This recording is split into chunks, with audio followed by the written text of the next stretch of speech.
Exploding Heads Horror Movie Podcast, episode 162. I'm Dave Z. I'm here with Christian and Brandon, both all in the house. Fresh out. Brandon is yawning. Dave decided he doesn't want to be on camera today. I don't know what's going on. It's a wacky freaking morning. Oh, I don't. I'm exhausted. I'm very tired. I love when he answers, I don't? Like he's confused with his own decision. I am confused with it. That's what I'm saying. I don't. I don't know what I'm doing anymore. Yeah. I could don't you get want that? Could you get a bigger cup of fucking coffee? You can wash your fucking feet in that thing. You sound like the ant in Sleepaway Camp. No, we won't want that at all, would we? No, that wouldn't be good at all.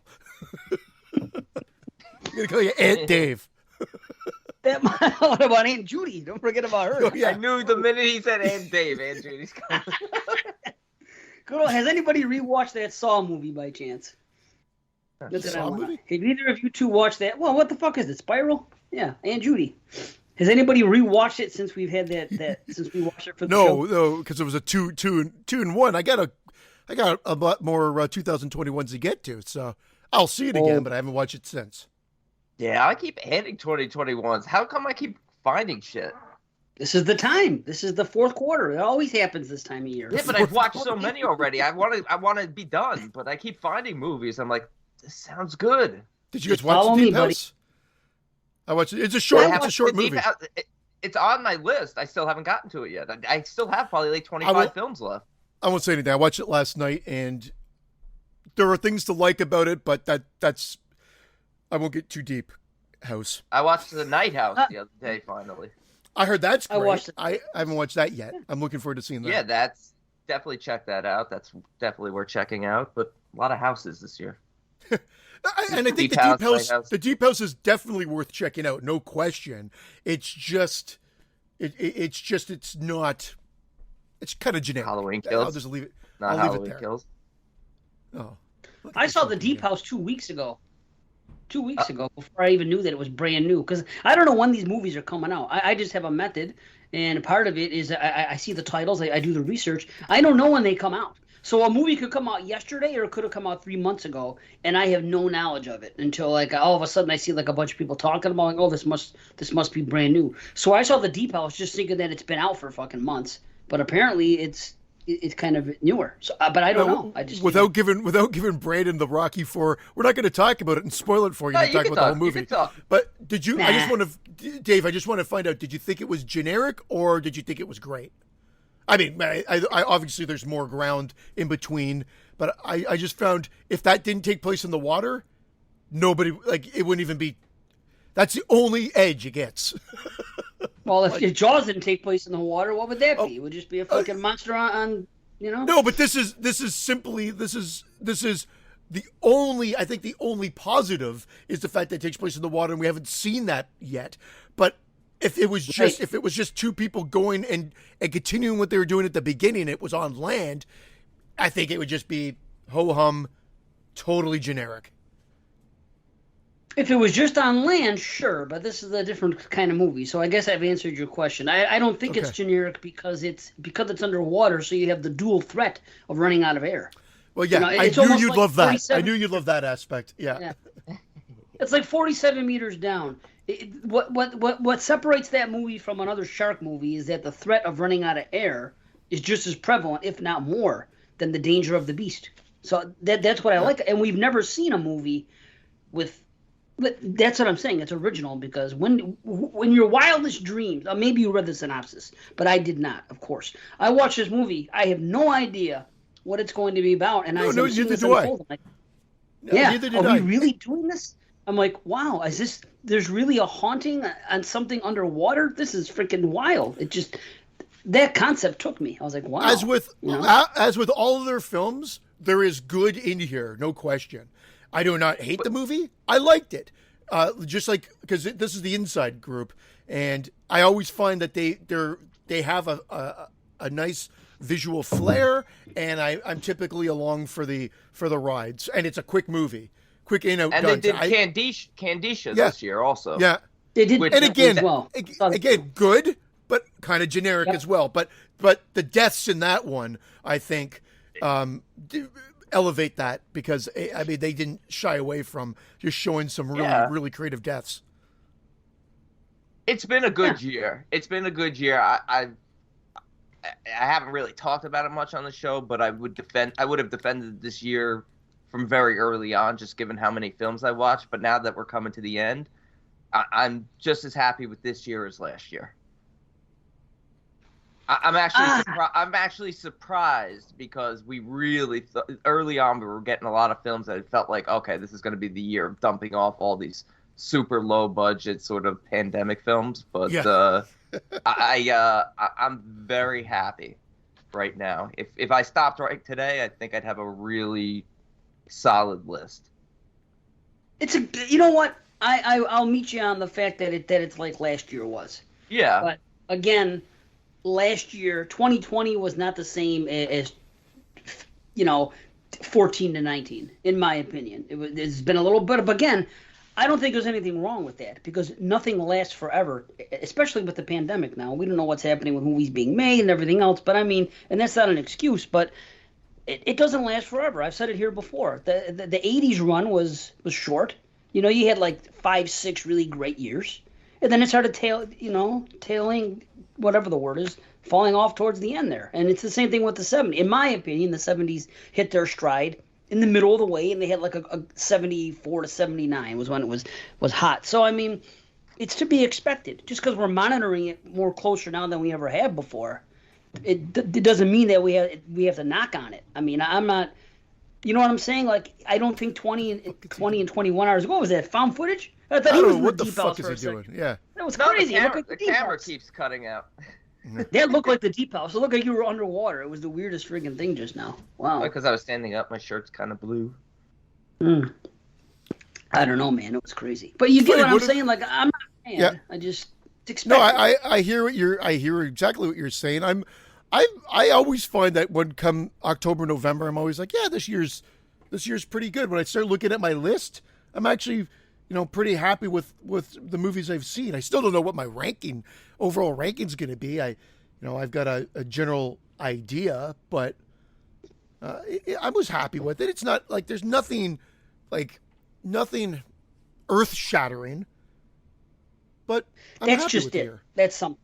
Right, I'm happy with it too, and I've heard, I think JP said the same thing. I listened to his and hers, and they were talking about it, and he said something about there's no movie, and I've been saying this all year, that there's no, people aren't walking around saying, you got to watch these movies, and it's like 4 or 5, and there are 3, but they're mostly like the Hollywood ones. They're ones that were big releases that we know about, check this out, but this doesn't seem to be the year where there's all these indie gems that everybody's on board with, which is okay. I think what's cool about that, and I guess we're going to do this now instead of that show, which is fine. Because when the top 21 of the year comes, my opinion is this: it's going to be very diverse list. Like, I think all of our top, not even just 21, our top 10s are going to be radically different, like more so than ever before, and that's kind of exciting in a way.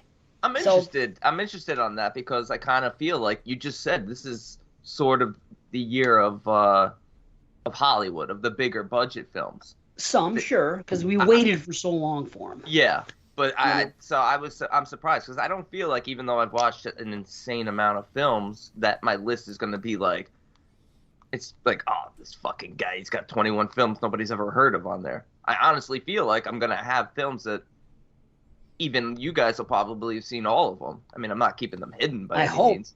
Yeah, I mean, I would tell you, like, I'll look at your guys' letterboxes as we get closer and be like, oh, you guys should check out these 3 films or whatever, these 2 films. But I don't feel like, even though I've discovered a lot of, I don't know if they're gems, but hidden goodies this year. Still feel like the cream rose to the top and people knew about them. Well, the 2 movies we're just talking about, or I brought up, I could see people really digging them, and again, there's nothing wrong with them. I just kind of feel like they hover at that 6.5 range. Maybe I could pop up to 7, but like, I mean, I just find like there's enough good to definitely check it out, but I don't think they elevate to great. Yeah, status. There's a lot of films that I have a lot of ratings of 6.5, 6.75, and 7s this year. A lot, and I'm not unhappy about it because if I rate something a 6 or above, that means I would probably watch it again. If I rate it 6.5 or above, that means I liked it. It means I liked it, but it's not recommendable to the point that a 7 is. That's my book. That's why I always say I look at the percentages every year of how many 7 or higher do I have on my list. And when I have, like this year, this is a bit of a problem for me this year that I looked at it yesterday. We were talking about it in chat with GP and them, and it came up. Or the day before. Either way, it was coming up because people are scrambling to see what we should watch. What are we going to watch? And I'm like, listen, look at my Letterboxd. I won't steer you wrong. But I look here, and I've watched 52 this year. But the problem is this. I have 10 6.5 or lower. For me, that's a high percentage. I mean, the last 2 years, I was like 96%. I was like way high with freaking how discerning it was and how well it came out. That's not going to happen this year. So I mean that's saying something, but I do have this. I'll reveal this right now. After 52, I have 15 movies that are 8 and higher, and 13 movies that are 7.5 or higher. So right now there's 28 movies that could be in contention for the 21 that we're gonna do at this moment. I still have 20 more to watch, unless some scragglers come in because my method has, for the most part, has been good this year in a different way, where I'm using the letterbox and figuring that in. Because that really is something that works. Like, I looked at everything that Brandon watched and everyone watches, and I click on the letterbox and I look at all the ratings. And if I see like 20 people watched it and I only saw 2 people gave it a 4, and depending on who those 2 people are, because there's 2 or 3 people that always rate higher than everyone else, they don't count in my method. So if I don't see anybody with a 4 and it's all 3s, maybe a 3.5, this and that, I just don't bother with it. And it seems to have worked. It seems really easy. And then I go over to the B, I see what the rating is, see how many people have watched it, things like that. But I mean, maybe B's going to come up with some gem that I dismissed, and that maybe I shouldn't have been so dismissive of it. It is possible, but I will look at your guys' letterbox, because if I have a film on my list, because I love to go, I usually try to get at least 8 as my minimum, and it's really not an issue with as many films. Now with 21 though, with 21 movies, this isn't a top 10 list. It's, you know what I mean? No, I think with 21, I'm still gonna have 21 8s or above. I hope you do. I mean, like I have now, and I have 20 to go, so that'd be wonderful. Give me 6 more. Yeah, see, I don't think it was that hard this year. I just looked at my list, and the first part of the year was really bad, and I admit it. But the first 50 films I watched, and don't forget I watched a lot of shit early on. Yep. 25 7 or aboves, half of them, 50%, 7 or aboves. And I had a lot of 6s and 6.5s, which is 6.5 is probably more my marker for I'm happy. But half of them, so 50% right there. And so for me, that's good. But in those, I only probably had like 2 that were 8 or above. So I was like, oh shit, 50 films to find 2? It's going to take me 8,000 films to find 21. If you remember, you were pretty down on the year at the beginning of the year. I think we all kind of we switched. Yeah. We switched. Yeah. We were doing, and that's yeah. We were supposed to do that. I didn't get serious, and I don't think C got serious until like the last 2 months. I think we kind of took, and I know for a fact that I really took my time on it, and I said, okay, because I'm doing summer series and I'm doing 22 shots, I'm really going to start off, do this, but then I'm really going to, buckle down. Once freaking October, November comes around, it's on. And November 1st hit, and I've been freaking watching at least 1 a day. And, I'm just going nuts, and I'm taking the week off of work. I'm going to have 11 straight days off between December 23rd and January 3rd. I'm taking that time off. I'm just going to freaking 50 films then. Well, it's going to be rewatch season. That's going to be deciding the list ultimately, because here's what I do. I look at all these 7.5s, and I don't know if you guys just do the same thing. Do you ever, I'm not necessarily saying change a rating, although I have done it without the rewatch. Have you ever watch a movie and let's say I have 10 7.5s, and then I look back at them all 2 months later, I haven't watched any of them, and I look and I go, you know what? This one, for whatever reason, really stands out. I think this is more the cream of the crop of these other ones compared to the other 7.5s. Yeah. I can't think of that without thinking of that, So anyway, but does that happen to you? You look at the rating, I gave you both the same rating, but this one, I want to watch this again. This one seems like a better movie to me. I have a lot of 8s. I always highlight my 8s and above, and that's where I'll get a lot of my rewatches. But this year, and it does happen every year, I have 2 films this year that I could think of right now that I have written down as 7.5s that I know I'm going to rewatch because I feel like both of them have potential to come up and be on the list above some of these 8s. They just stuck in my head. It happens. Yeah, one of them I thought was a really good. Both of them I thought were really good films. One of them I'm surprised because it got a lot of hate early on in the year, but for some reason it resonated with me. I saw the big picture of what they were going for, and I think people were just sort of angry at the film. But I have like one in particular that's 7.5, and it's one that I'm really looking forward. Like, I may not be able to watch all the 7.5s for rewatching. No, I can't. I won't be. There's some that I know I will. I'm like, this is one that to me stands out, and I think it might even be higher than what I gave you. And you know what? This always happens to me. Do you ever look back at your older lists, like from 2016 or 17 when we did the show, and look, and like some movies jump out at you as being great, and other ones you're like, maybe I was a little. Maybe that wasn't really an 8. Maybe it was more like this. This movie I have it at 7.5. This is higher. Goosebumps. Yeah, isn't it? Yeah. No, not Goosebumps. Goosebumps stays where it was at 5. But where I'm going with 10. it, I know. where I'm going, it was never. I'm gonna fuck. I just wish I could just virtually. Number one. It's usually the number ones a couple of years. Like, I highlighted The Perfection. I highlighted Another Evil, and great movies. I like both of them, but then when I look at my number 2s, probably the number 2s would have been, I probably have watched the number 2 more. But I think it was just, I feel like I want to spotlight a movie that really stood out to me that year, and then that's the reason why it usually makes the list. And I sometimes will shift it last minute and give it that number 1 spot over number 2. But I don't want to take anything away from them because I still really enjoy both of those films. I get that. I feel you. And or vice versa. Like, Come Play didn't make my top 10 last year. I think it was in my teens. But I realized, man, I really love this. I'm watching it with my kids, and my son really liked it because he thought it was creepy. But he also you could tell that he thought it had heart as well. And he really liked it. And I still stand by that. Yeah, I have heart. I'm creepy, but I've got heart. And exactly.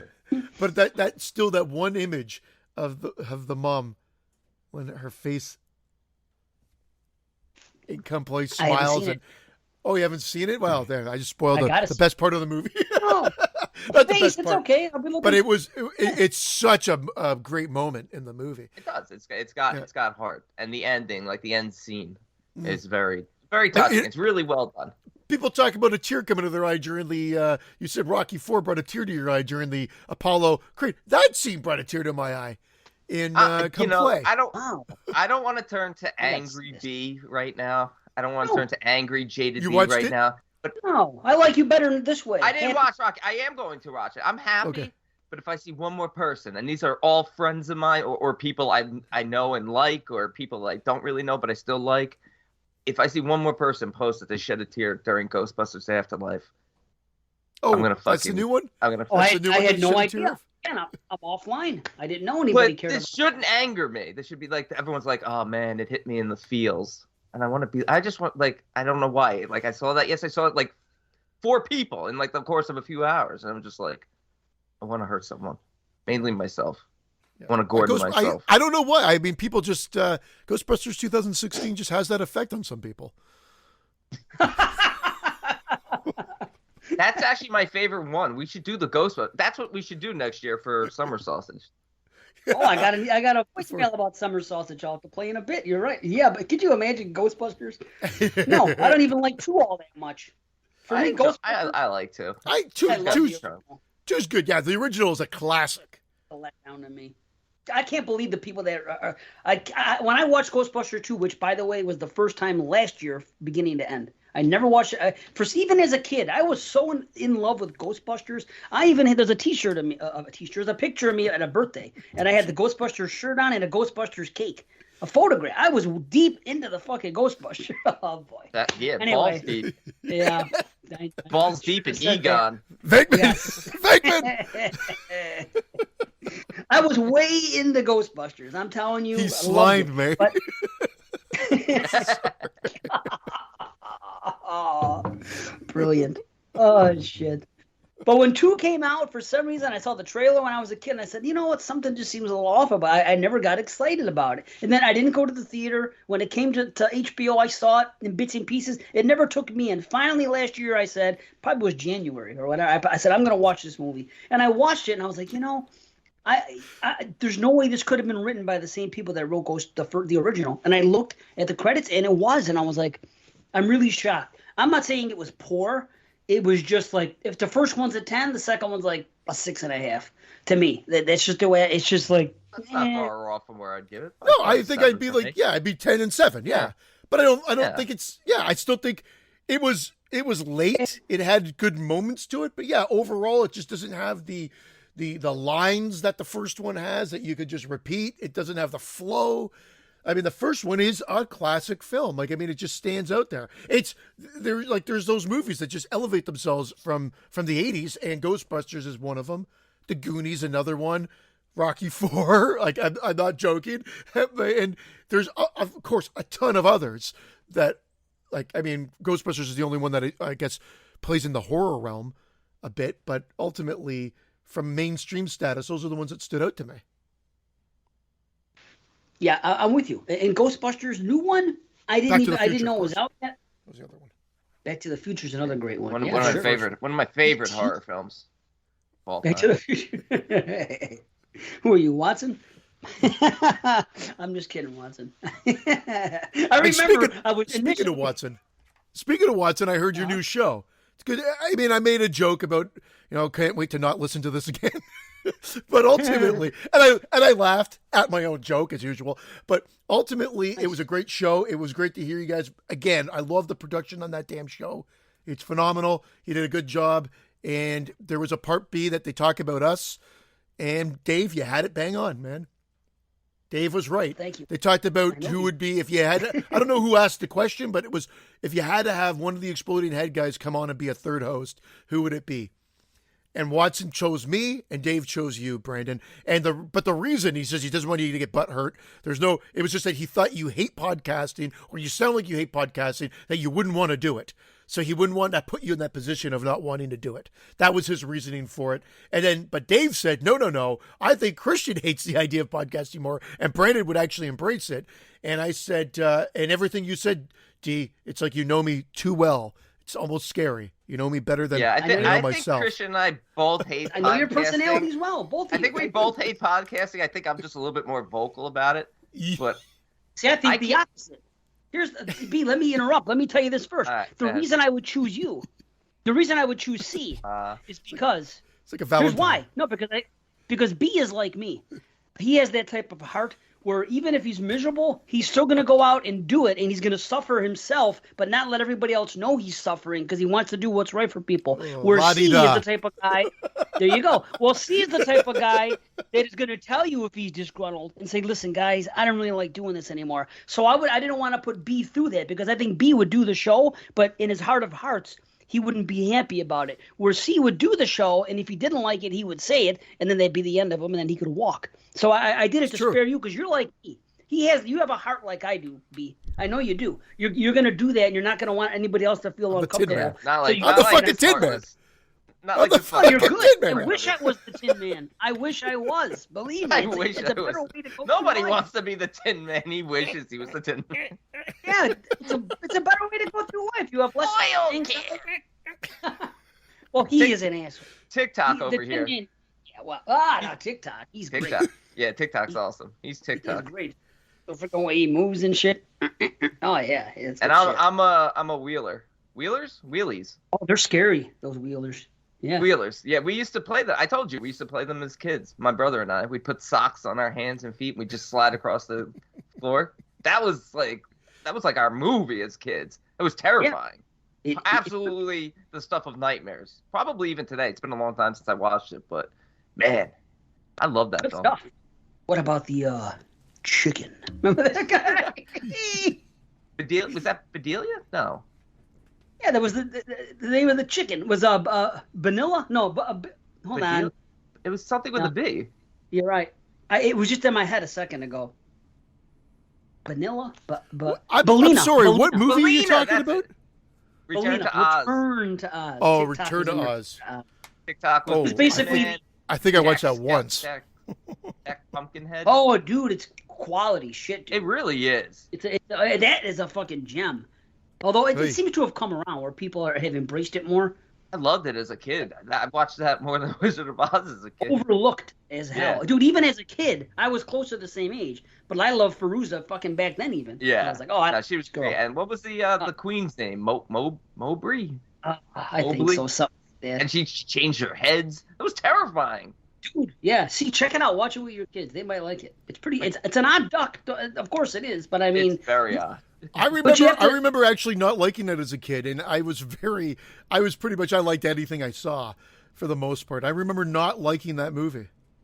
Were you like Dave with Ghostbusters too? Like, I'll wait 30 years to watch this. No, I watched it as a kid, and I remember it not being my favorite.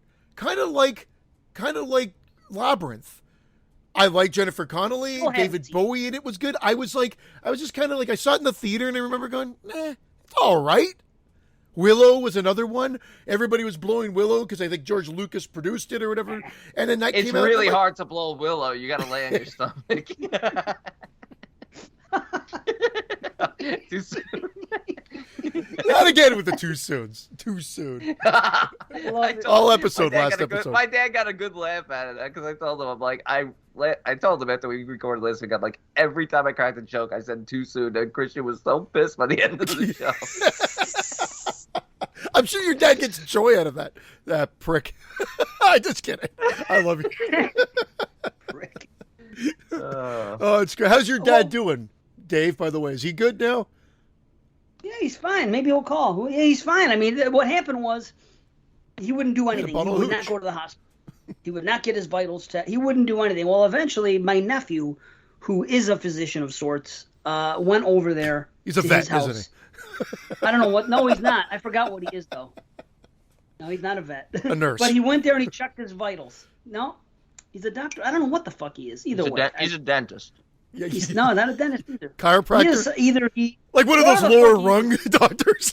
No. I'm a doctor. Crack my back and let's get on with my fucking day. I'm going to find out today. Matter if you want me to call him and ask him, I'll ask him. Here. You went to school for this? Look, I can crack my shit too.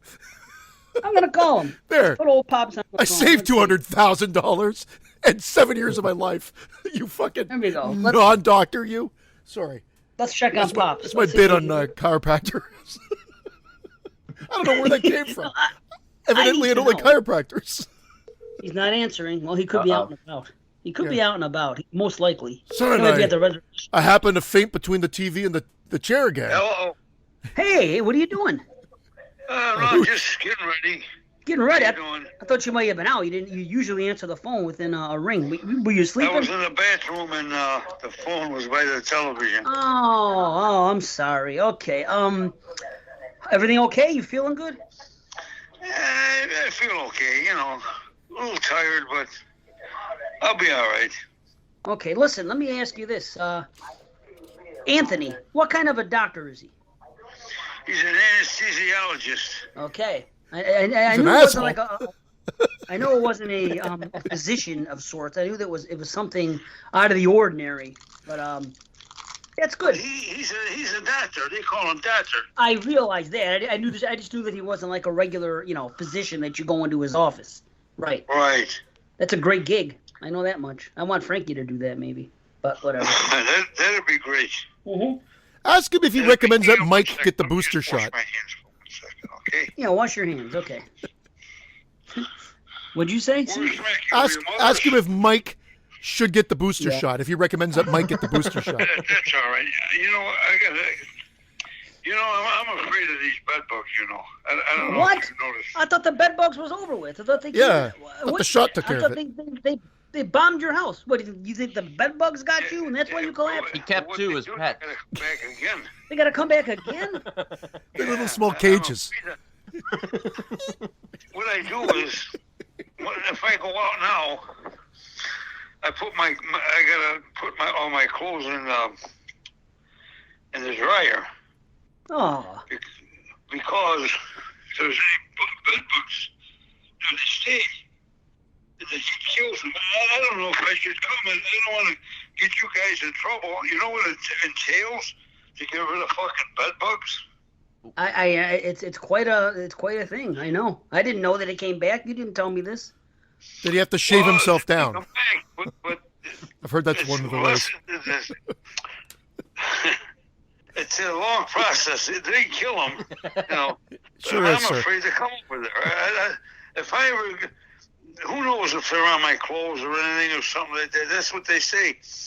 And then the guy told me, if you're going out, put your clothes in the dryer, and the heat will kill them. I gotta wear them, sir. I really have them, but how do I know? I'm going out. You know what I mean? Is your dad peeing right now? If I come over there, I think it might be. I'm afraid I'm going to infect your house. Oh man. There's a lot happening right now. I'll leave it up to you. I don't know. I don't know. What do I know about it? If you're tired and you're concerned and you don't want to come one more week, I understand that, of course. You don't have to feel obliged because we want to see you, of course. But I mean, you know. Well, it's only one more week. You're gonna let me wait one more week because to get rid of these fucking things, it's expensive and it's a long process, you know. Wow. I'm not saying I even have them, but they're in the building. I know. You know, and they jump on you. I know. They're jumpers. I know. Did he get bombed? Did they bomb him? What I'm going to do is, yeah. Now that you're in let's wait one more week. I don't want to. I'm afraid I'm going to infect you or. He's gonna fuck you. It's gonna cost you $3,000-$4,000 for your fuck to bomb your house up. One more week's fine, Dad. Take two. Oh yeah, what do you think this guy? This guy's in he pays $2,500. Wow. But he's on a program with them. Wow. That's why they give him a break, you know. So wait a minute. So but they already bombed the apartment. All the They apartments. got to come back and do it again. So it didn't work, is what they're saying. Their first attempts were It'll futile. work, but it's a slow process. You don't get them all, because what they do is they go and hide. They go in between, like on your couch and this, and you know what I mean. And they try and keep themselves alive because they know they're dying. Right. You know. Unbelievable. So I don't see them, but the guy says, well, they're probably there. And what they do is, the body's warm. My body's warm. And they go towards the warmth, you know? Man, is the warmest place to hide. What about all my clothes? What's going to happen to them? Oh. Yeah. They're in the dryer. You know what? There's probably a slight chance you're going to get them. Slight. You want to take that Yeah, chance? he's shaving. That's what I thought. He's doing an old school shave. I don't know. The whole thing, I just don't understand why they got to come twice. That's crazy. Because you don't get them all, he says. Yeah. I was talking to the guy. He says that they're jumpers. They hide. You know? Yeah, I know. And what they do is they go inside the couch, inside your. That's why they're on the beds. They go in the beds, the crevices and everything. Unbelievable. Maybe the bed bug caused you to pass out. Maybe it wasn't the shot. What happened? Maybe the bed bugs were the reason you passed out. Maybe they got you and it caused that to happen. I was thinking of that too because with the fucking chemicals, you know what I mean? Yeah. Oh, Well, yeah. what did the doctor say? Did he not leave the house when they bombed? I talked to the doctor. Is anybody in and the here? doctor No. What happened? And I told Anthony came over and took my vitals, and they were perfect, and this and that. She said, well, Right. here's what she said. She's a woman. She said, if you're not feeling well, come right in, and if you really feel bad, go right to the call 911. But she said it was because of the shot, correct? Oh, there's the problem. Yeah. You got to go see a male doctor. Sure. From the shots. 99%. Okay. I'm kidding, everybody. There you go. But Dr. I'm glad Lipschitz. I'm sitting here debating. Should I go there? Not saying nothing, and believe me, it's real hard to get rid of them. You know. No, I know. Dad, do what you feel. Whatever you feel like doing. It's okay. You don't have to, But I figure I'd wait one more week, and That's because okay. they're gonna, I don't want to come there well, Jesus, what happened? We got bed bugs. Dad brought them over. It's going to cost me $3,000-$4,000. We got to leave the house. Where are you going to live? You know what I mean? No. There's a good chance I'm going to have to throw these couches out. What? Yeah, they're embedded in there. You know? Oh. Burn the place down. Well, so far, embedded bugs. Can you just wish him a good night and let's get. I feel better not coming over. Believe me. That's all right, Dad. Well, you don't even know if you have in your apartment though. All they said is that someplace in the complex somebody one of has the apartments has it definitely. Oh, they say that every apartment has it. No, one of the apartments has it. One. They didn't tell me which one, but not you know, they yours. jump. Listen to me. They jump. They crawl. They have nothing to do. In their fucking life, these bed bugs is fine. Yeah, so like Gordon. They jump out windows. And they go after the human body because it's warmth for them, you know? Yeah. No, and his body's especially warm. But I'm glad you called me. I made up my mind. I'm not going to come. I don't want to do that. What if one jumps on Mike? No, I hear you. I know. Sounds good to me. I'm not going to jump on. You want to take that chance? I don't. No. I got permanent nerve damage. Your house. Oh man. Let me get rid of these fucking things. You know what I mean? Yeah, that's okay, Dad. Don't worry about it. Well, I know Frankie wasn't home, you know. No, I talked to her. Yeah. She called me back the other night. I called her a couple of times, and she called me. Well, this and that. She's going to NCCC or whatever. Yeah, she's got good things going on. She might even be able to graduate after her junior year. But, wow. Yeah. Really? We'll see. Yeah, she's on top of it. She just got a 97 GPA, and this is her first time in AP classes. So she's rocking and rolling. She's going to go out. She's going to do this culinary thing and get off the school property and go to the BOCES Center. She's going to do something else where she's working with kids. Yeah, she's got all this stuff set. She wants to get the hell out of school. So she's trying to get out. Yeah. Good for her. Yeah, so far so good with her. She wants a dropout, sir. Know. But you never found anything about that child care or child support, whatever. No, it's okay. You looked on the computer? Yeah, I did. It's all right. I'll look next month and I'll find out for sure. But there was nothing else I could do. So, but I'll get back to you on it. I'll let you know. Oh, and when does the check usually come? On what day do you remember? The 15th. The 15th. Can we get the routing number, sir? And you got it this month? Yes. Next month. I love how we call him sir. Like we're so respectful. Well, look, I see that. I'm gonna say I don't want to do this to anybody. No, I understand. You know what I mean? I get it. It's all right, Dad. Just Don't wait worry. one more week and I'll feel more confident. You know. Okay, listen. They die, but you know it takes a time. You know. I know. They go and hide. They go and hide where it's warm. You know. Yeah, they do. I know. Yeah, Are it's they okay. jumpers? You relax. You said you weren't feeling good as it is. Take one more week. Yeah, I'm gonna call Mike and tell him I'm not coming. You know. All right, Don't Dad. mention this to nobody about the bed bugs. No, I won't tell anybody. No. Right. Oh who my am I gonna God. tell? I'll stop you in the game, okay? Yeah, I know. Don't worry, Dad. We'll call you at halftime. Mum's the word, Dad. Okay, Dad. Mum's All right. the fucking All right. word. Don't tell anybody about the Holy bed shit. bugs. It's like a fucking broadcast news over here for 100 people. Oh, I had no idea it was going to go that long. I didn't know this was going to happen with him. Oh, my God. The best line was, "I don't want to come. I'm afraid I'll fuck you." It just came out. It came out. I'm afraid I'll fuck you. He said it. Whoa. I know. Said It sounded like fuck on this end. It was beautiful. It's a I close can't wait to family. hear that back. It literally said. That's what I heard. I'm afraid I'll fuck you. I'm like, oh. Christian's like, no, take 2 weeks, Dad. Oh, my God. Whew. I tell you something. Ugh. Holy shit. That's crazy. Well, that changes everything. I was going to make the pizza for him. Now I'm going to go out and buy the pizza instead. So we'll get off at noon and we'll do our thing. That perfecto is right. Whew. Okay. Whew. Oh, shit. So an anesthesiologist. That's nothing to sneeze at. That's fucking money. That's a hell of a That's job. a lot of money. They make I know. a fortune. And And they also rob you when they put you under. We'll just give you a little local. Boom, you're out for the fucking count. Maybe some general anesthesia, and then they fucking rob you blind and touch you under. That's what I hear. They give you that buzz though. Man. It's like the fucking dope man for me. I'm like, let me in that shit. count backwards from 10. I can make it all the way to like fucking 4 on a good day, and I'm like, oh, that's 6 seconds of ecstasy. It's better. 4. Oh man, I agree. Yeah. Fight it. I agree. I'm like, there's nothing better. The warmth that comes over you. You feel the juice going into your veins. You can feel it. And then I do it. It's great. Yeah, you start to warm up. So warm. You get so warm that the fucking bed bugs jump on you. I was just gonna say that.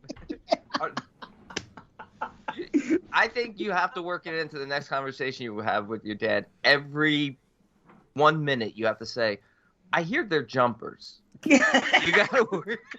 I love that. Back to. It's great. That's like, I'm especially warm. He's a fucking trip. Yeah, oh, that was good. Wow. That's great. Damn. All right. Well, we got to get into some voicemails and shit like that. Emails. Sounds good. Couple of things here. Oh, what's this? Hold on. Oh, new email. Horror in the House of Salmons, Carpenter Drawing Challenge. Nice. I wish I could have taken part in this on the Patreon, but I haven't seen every John Carpenter movie. It's a fact. You had to watch every John Carpenter movie in order to be involved in what they're doing here. But get on that Patreon if you're not, guys. Anyway, let's go. That's a good show, too. I only listen to a handful of shows, and that's always a good show. I'm like a silent listener.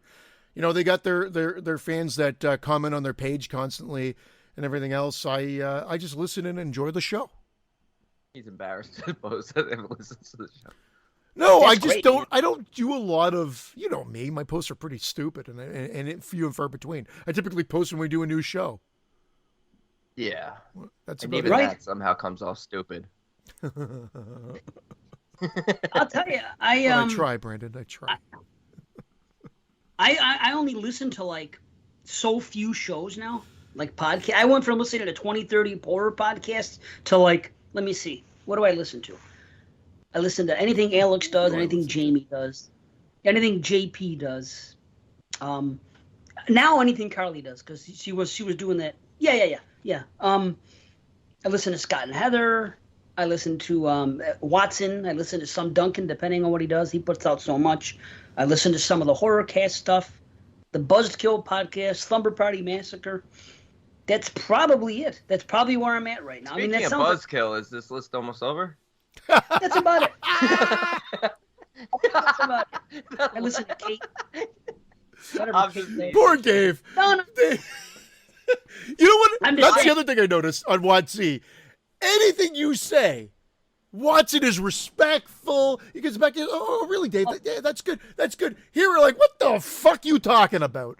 I noticed that right away. No matter what you say, Dave, even if he doesn't 100% agree, he'd be like, you know, I don't necessarily see eye to eye on that, but that's a good point, Dave. That's a good point. We're like, again, it's night and day, the reactions that you get from Brandon and I versus Watson. It's hilarious to me. That's why I love doing both shows. Yeah. I love doing it both. Except when Watson comes here, it's all disrespect from all parties. And, well, I'm glad to have him on for the year-end show again, too. That'd be great. All right. Oh, that's going to be interesting because, again, like we said earlier, it's such a diverse year. Who knows what the fuck, what people are going to have on their tops. It's going to be crazy, man. It really is. I'm really excited about it this year. More so than in a while because of what I said earlier. It's just anything's expected. Seriously. You know, it's like Brandon's Top number one can be some We keep saying we're going to call it Top of the Mops. I don't think we've ever called the year-end show Top of the Mops. let's do it. Now you could even put a mop on the thing. Yeah, I try to make it easy for you. That's why I changed the show. Yeah, like, you know you want to start doing? You want to start doing the fucking cover? Not putting the mop on there. You know what's easier? Me continuing to do what I've been doing for the last 7 years. I put a Swiffer on. You want to call it? Fuck that. Yeah. A wet Swiffer. Oh shit. Wet jet. Lord. Our podcast is going to be sponsored by Swiffer, the official killer of bedbugs. And then we could do a video promo of your dad Swiffering his apartment. Yeah, shaving himself down. Yeah, pouring hot boiling water all over his jumpers? Body. Well, with Swiffer, they jump no more. Why is so Swiffer glad I am the official sponsor?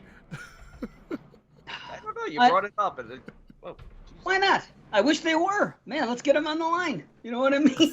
Fucking Swifter. Did they leave a voicemail? Hi, this is Swiffer. Because I kind of want to sweep the last 30 minutes of our conversation out of this podcast. Oh, shit. Well, fuck you. Let me play this. This is so weird because I was just looking down my stuff the other day. I don't know what I was looking for. I was in my messenger, right? And I was scrolling down and I came across Mitchell. And I was like, man, I haven't talked to him in a while. I want to say hello. You know what I mean? And I didn't get around to doing it. Same thing happened with Jill. And I was like, man, I haven't talked to Jill in a while. I'm going to send her a message. And again, I forgot. I've just been real busy at work. And then by the time I see it, and then I forget. Well, here's the weird thing.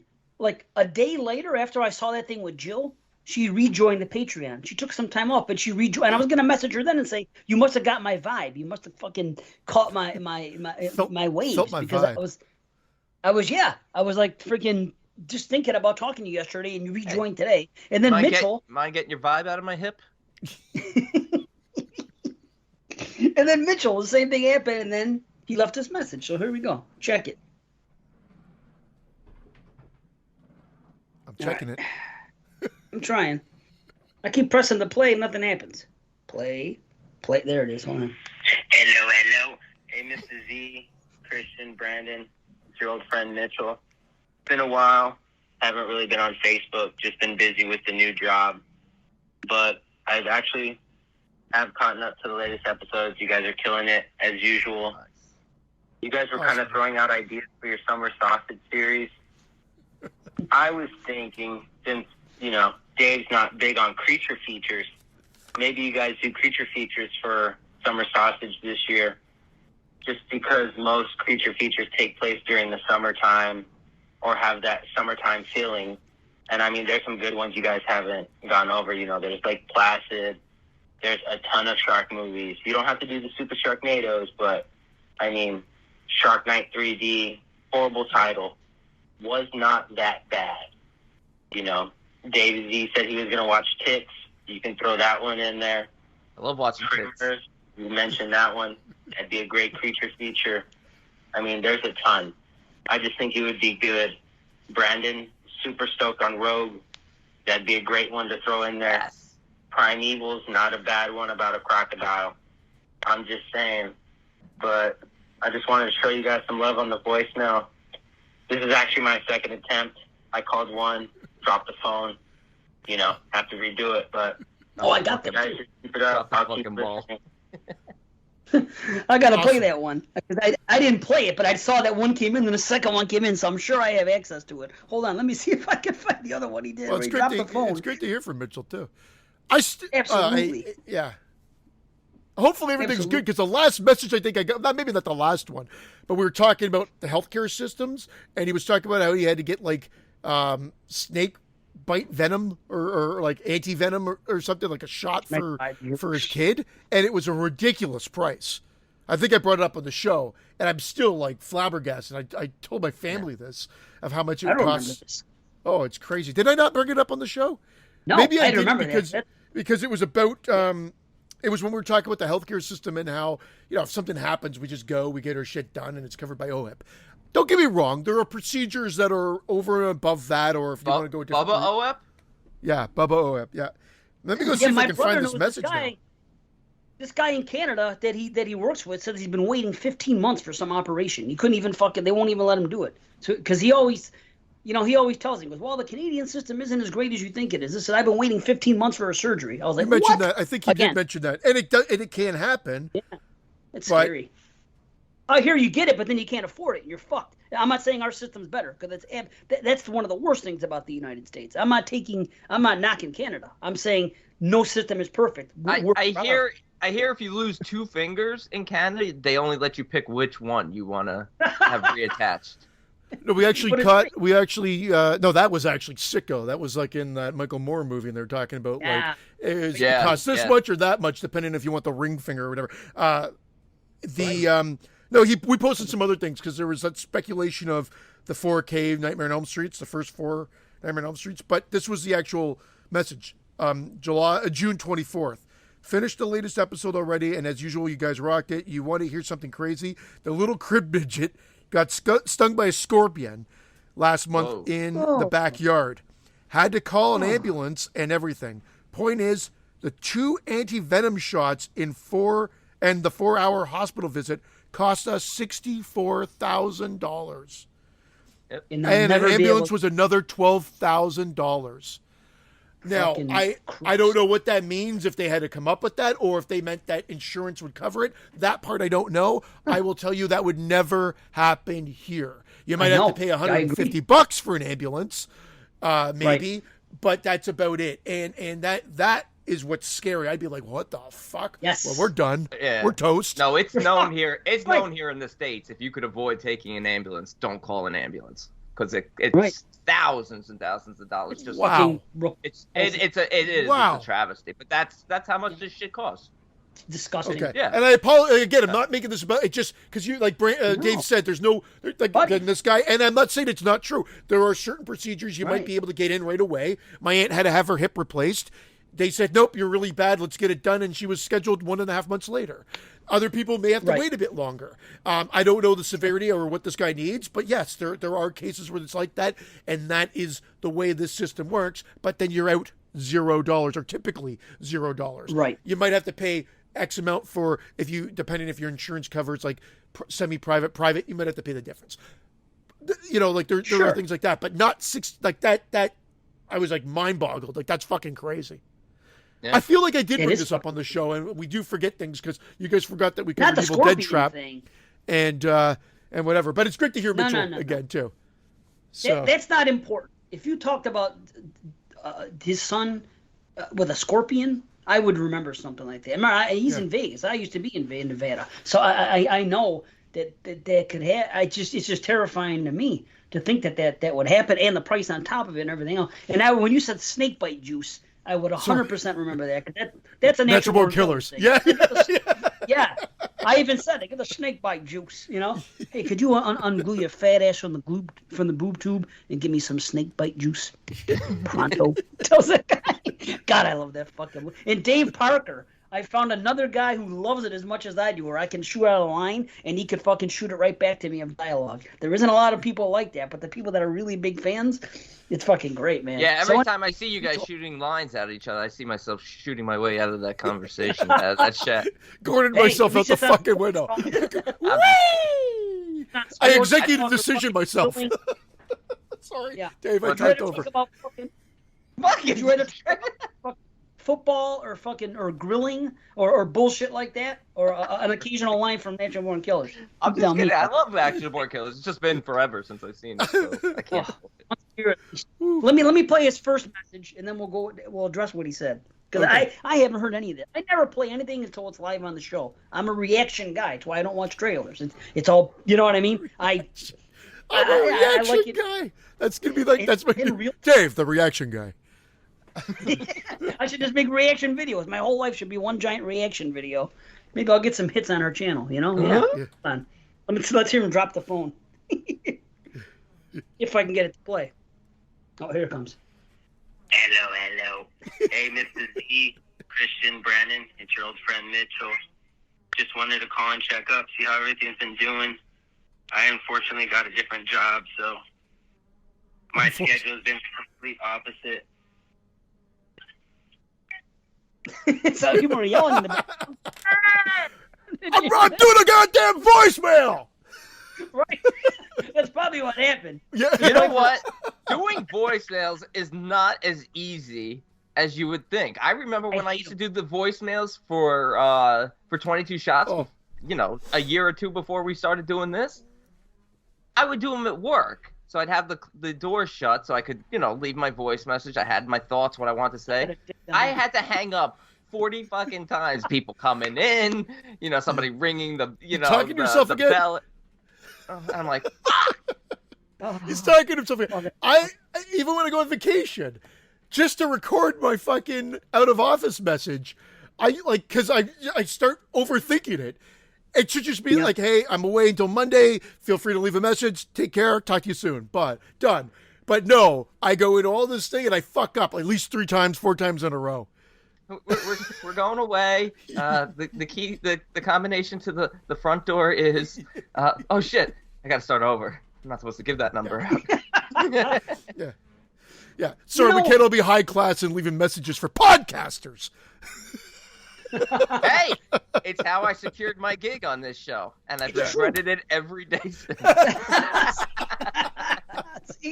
See what happens? I'm actually these voicemails are actually auditions. I don't know if you knew that. We're going back to that again, and Mitchell's in the front runner to replace you. Yeah. So keep them coming, Mitchell. Yep, get him, BC, Eric Webster. You know what I mean? Maybe get SC back in the mix somehow. I don't even know if he listens anymore. I don't know if he's a patron. Either way. SC, every now and then he'll like throw a message out. SC. Like he's having a stroke. SC.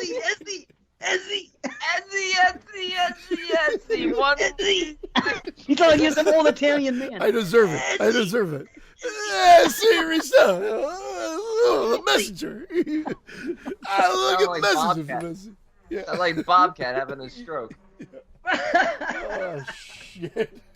Oh, my father again. Hold on, I gotta answer. For Christ's sake, they got me, son. They got me. Yeah, I'm here. What's up? I want to go on your computer and see what it says about bed bugs. I can't right now. I'm doing a podcast now. I'll do it later. I'll call you later. What's your concern about him? What do you want me to look up? I want to see what they say. That's all. Oh, okay. Yeah, I'll look it up. When you get time, I'm not going nowhere. Okay. All right. Bye-bye. Call him back. Tell him you looked it up and you heard their jump. You read their jump. I don't want you to torment your poor dad right now. Like warm body. He's aggravated about it. His fucking mind. All he wants to do is come over and watch football. Crevices. Why is my body so fucking warm? He can call Mike. Mike can do it in his phone too. You know what I mean? Let him know if he's considering coming over now. Maybe that could change things. Who knows? So what? I can't. I am the worst at leaving a voice message, anything where I got to do it and send it into a podcast or anytime when someone asks me. I fucking, as decent as I am with a mic in front of me, like doing a show like this, when it comes time for me to do a prepared fucking thing where I'm gonna go, hey guys, this is Dave Z. Something. I feel uncomfortable. Dude, I can't do it. I mean, I do it, and every time I always apologize after. I'm like, oh, man, I think that was terrible. I'm sorry. I did the best I could. And people always say, oh, no, that was great. I don't know if they're just fucking bullshitting or not, but I mean. They're bullshitting. Probably. And I'm not ashamed of it. It's just not something I'm not good at. There's plenty I'm not good at. So, okay, Mitchell, as far as that thing, the summer sausage, I don't know. We talked about all those possible things. I'm thinking it might end up being like Hellraiser and Tremors. Might be fun. But whatever it picks, the summer sausage has to be a franchise. So I'll throw out the idea of doing some creature features scattered throughout the summer as a regular show. You know what I mean? Just because I like some of the stuff. I'm not going to watch a movie with shark in the title. I haven't before, and I'm not going to do it now. I'll watch The Reef. I've never seen that. I've heard that's a good one. Yeah, that was good. See? If new Great White on Shutters. Anybody watch that yet? I haven't. I heard it's pretty average. Yeah. Pretty run of the mill. Pretty cheesy. Yeah. Sorry, I don't know why it took me 40 minutes to shoot out cheesy. Cheese and rice. Yes. Primeval. I would watch. The Rogue. I would watch that movie. Rogue I love Rogue. I fucking love it. I've never seen it, but I will. You know, I'm down to watch that stuff, and maybe we could do it in the summertime, like he says. Just not part of that particular. Tremors are creature features, aren't they? True, and Tremors is right. Yeah, and we certainly can't go back to Amityville after seeing Jim Kay's rankings. He's watched 35 Amityvilles, 24 are ranked, I think, 2 and below. Oh, no way. He literally some of the has ones you liked, Dave, like that you gave like 7s or whatever, are like 3.5. So it's like he hated Dollhouse. He hated It's About Time. I think I got like 3.5 or yeah. He gave a 0 out and a couple of 0.5s, a lot of 1s. Damn. Like after the first 2, after Possession and the original, everything is 7 or below. And it drops off real quick. Well, yeah. We've done it. The only other ones I would consider doing is that, like I said, that Awakenings one. Is that the one with Jennifer Jason Leigh? Because I thought that was good. The remake, of course, because it's a remake and it's That's there. the one with Robert De Niro, where he's got the shakes. The shakes. Got a case of the bad shakes. In case of the bag milkshakes. Oh, my Lord. So we have, here's another one. Billy Davis. He sent this a long time ago, and it got lost in the shuffle, and he resent it. He told me he was going to send it. So this is my fault, but this is from Billy D, okay? Oh, yeah, and, this guy again. Yep. Hey, guys, this is Billy D from Richmond, Virginia, and although I don't claim you can have a better time with Colt 45 than without it, I do love your show. About a year and a half ago, I decided to check out some horror movie podcasts, and yours was the first on my list. I immediately thought, what have I gotten myself into? A couple of episodes and about 100 dad jokes later, I was hooked. I love the passion, insight, camaraderie, and general fun you guys have. I joined your Patreon group and started working my way through the back catalog. A couple of my favorites I recently listened to were the bonus episode number 2, Christian's interview with Preston DeFrancis, Nice. and, bonus episode number 4 on The Mist with Mr. Watson and Moods. Speaking of Mr. Watson, Dave, I'm loving the Wadsey Party Horror Show, and I'm eagerly awaiting the next episode. Well, now it's out. Nice. I was also wondering if you could each name a couple of your favorite episodes of Exploding Heads and or other podcasts you've hosted or co-hosted. The last Thanks one. again, guys. Clickety-clackety. The last one. My favorite episode of Exploding Heads will be the last one. Oh, when it went we get asked about we get asked it, yeah, and I always feel like I come up with the same damn answer each and every time. I mean, you can't, when you've got those epic shows, like the 50 slashers, the 40 years of horror, now that's horror.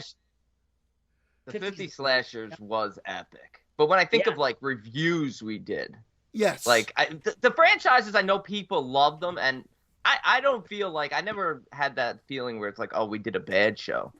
But, like, I felt exhausted after every franchise, and Phantasm almost killed me, and that's a fact.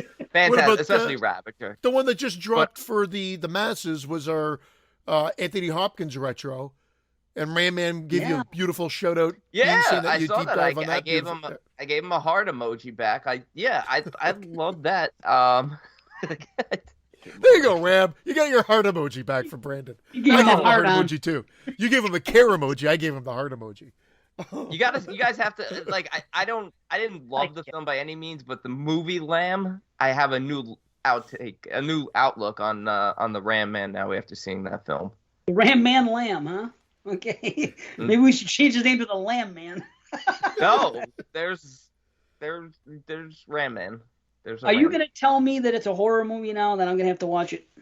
Because you told me you don't think it's if you don't think it's not. You think everything's horror. So no, if you I say, don't.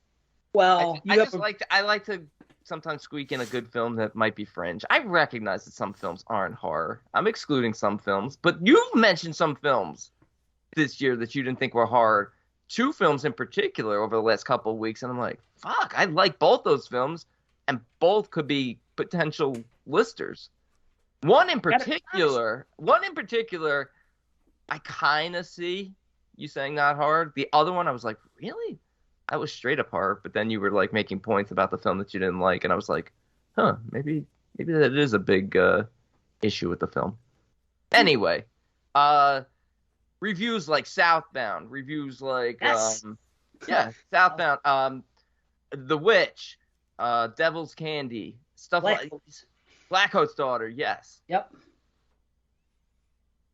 Like those stand out to me. We had really deep discussions on some films, on some really good artistic films. Sorry, I was looking at our show. I was gonna look through the stuff, and I played the. Like, all right, they're playing me off. That's the end of that segment. I didn't mean to. Perfect.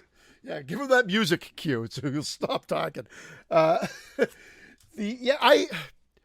always end up going back to those epic shows because they were kind of crazy. They were like, we only did a handful that were like at that 7-hour mark.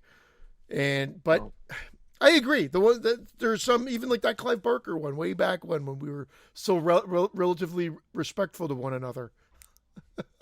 That was the big, I always comment that that's the beginning of the end there. You'll see the turn in that episode where we're very comfortable with one another and we already start kind of insulting.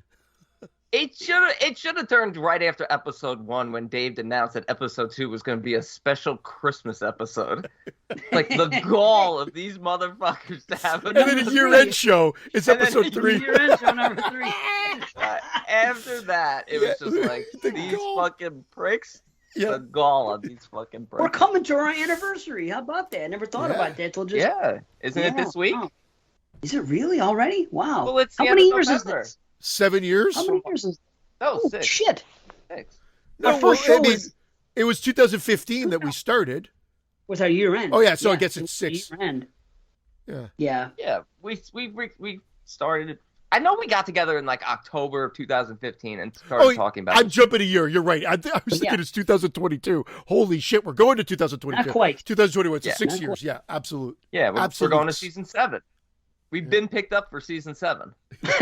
We've been renewed on Patreon. Renewed. But actually, they're moving us to Paramount Plus, so we're gonna have to up the patronage, $10 minimum. Nobody's gonna see it. It's on Paramount Plus. It's not. People don't want to. There's that talk. Now, episode 96, we talked about Triangle. That was a real good review. Oh, Triangle was a good. Remember that one? Yeah, we had guests on that. It was Jamie. And who was on that show? No, or was it Jamie and Heather?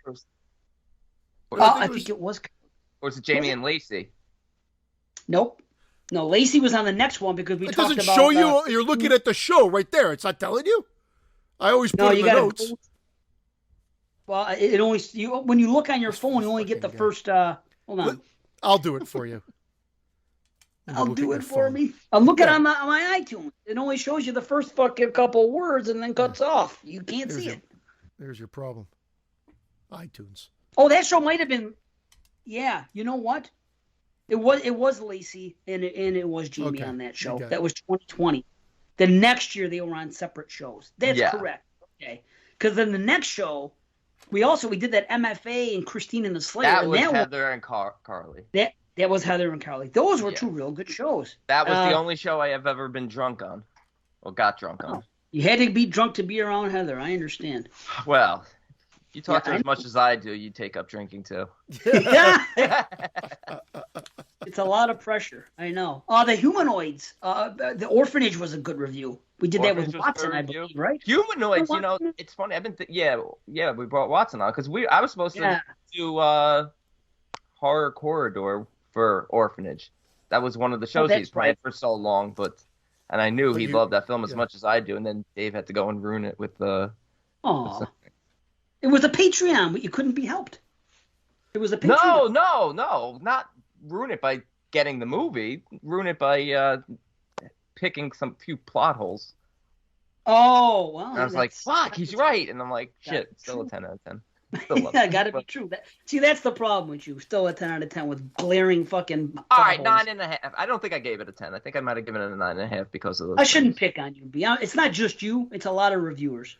And I don't like a lot about myself. I don't get that. If you like the movie, no different than if there is problem, like a movie's a fucking movie.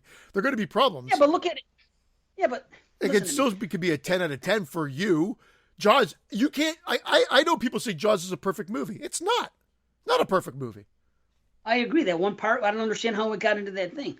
Yeah, the shark part. But I still give it a 10 out of 10. Yeah. You gave Toxic Avenger and Black Christmas 2019 10 out of 10 also, though. That's true. You have to there. Hey, I've defended you. I was with you on Black Christmas 2019. I didn't think it was as bad as everyone else made it out to be. No, it's not. I was with you. I was with you on the 6 out of 10. Preachy. It was not as preachy as people. There was one character that was preachy. There was one scene that was preachy. But there's another movie this year that fucking hammered you. No, more than one. There was like two that hammered you over the hedge with their. That was one, and the other one I'm not going to say because it's very controversial and it has to do with. A lot of people could be upset, but I'm sorry. As I'm watching the movie, that's what I'm taking from it. And I think I know the second one you're thinking of only because I've said it to you behind closed doors. I've said it to JP. I'm actually afraid to say it on the mic because I don't want people to get the wrong idea. They should know me. The patrons know me. They know that I'm not racist or a homophobe or any of that stuff, but I can't help when I look at something and I see something blatantly blasted where it's like, we're going to even go this far as to say, oh, look, this character's here. We're going to remove this character so we can kill all these four because they happen to be of the same race. Yeah. Anyway, that's not even. Because I got to be honest, though. I mean, you brought it up, so I'm just going to say it now. Lucky is a film I am going to rewatch for year-end contention. Yeah, that's okay. I'm saying it right now. I feel like universally, well, I shouldn't say universally, amongst our smallish, biggish horror community that we're in, it was universally hated. Except I hated it, and then I think you and I told you not to check it out, and I think Heather kind of likes it as well. She made mention that she goes, I can't tell Brandon not to watch it, or it's horrible because I like it. And I'm like, I'm not against the message. I'm not against the message. I just didn't like the movie. The message didn't bother me, and I kind of enjoyed the movie. It's one I'm interested to recheck out because it has potential for me. This is the problem, and I can sum this up with everything. Nowadays, and I'm stealing this from Brian Sammons because he puts it perfectly. Nowadays, the message is as subtle as a sledgehammer, and it's true. Back in the day, you could watch a movie that could have political undertones or different undertones and this and that, and you could watch that movie as a regular movie and pick up on that stuff or not. Nowadays, it's shoved right down your throat. There's no ifs, ands, or buts about it. And you have no choice as the viewer, where it becomes, if I want to watch a documentary, like we were talking about earlier, Sicko, if I want to watch a Michael Moore documentary, which I do, and things like that, I will watch that, and that is fine. But I do not need political, religious, or any type of message hammered to the point where like it's sledgehammered now. And that's all. I'll leave it at that. Back in the day, they did it better. It was more subtle, like Brian said. Nowadays, that's how it should it's just like be. anything. It's because of social media and because of the 24-hour news, the world has changed for the worse in that respect. Just one man's opinion. And again, but don't you feel like, I mean, not to get into a review of Lucky, but don't you feel like with that film, that's what makes it horror, is that they kind of rammed it down your throat in a sense and just really just shoved it in your face, and it just made it like so horrific. Like the message is still, I don't think they're trying to. I get the message, and I understand why that is horror for this woman and other women that are in these bad situations. Of course it's horror. Of course it is. But the fact that it's almost to the point, like if I was to make a movie and the lead character was male and he happened to encounter all these bad females, I would be painted as a misogynist. Why is it okay when the other side does it? That's what I don't like, because you're not doing anything good. It's like I say all the time. Everybody knows that misogyny and hating, all hate is bad, all race hating is bad, all homophobia, all the stuff is bad. People, when you're an adult, you're going to get to the point where you're either going to be one of those bad people or you're not. By beating everybody over the head with that message all the time, you're making it worse. I think people this day and age should shake hands and say there's been some bad things in the past. They've been addressed. They've been discussed. Now let's stop reminding everybody how bad everybody is over here and how bad this side is. And let's do something to mend it. All you're doing is poking the bear and adding fuel to the fire when you keep putting things out this way that are so incredibly message driven. We're at the point now. It's enough. We know that these are bad people. Not every man is an asshole. That's the thing. I think the way you interpret that film, I think can change your view on it, because I didn't see it as a domestic violence film, because you're thinking it's the husband and it's a domestic violence film, and you think they're painting all men as evil, where I took the message as the threat for women is always out there. And the fact that the faces are changing is, to me, the fact that the faces were like sort of changing and sort of blank didn't really paint any man or all men as evil. Just the fact that her fear, the evil doesn't even have a face. Just the fear is real, the evil is real, the threat is real. And again, I don't falter the movie for the message. Yeah. I just didn't like the film. Yeah. I'll give you another example. A movie that's kind of been universally panned this year, Slumber Party Massacre remake. I will tell you, I was actually on board until the halfway point, and then it just falls fucking apart. the movie. But I actually liked the twist that they were attempting to do at first, but then it was almost like, okay, we don't have we don't have enough here, so we're gonna have to try to do this, and we're gonna have to try to do that. And I'm like, just make a fucking slasher movie.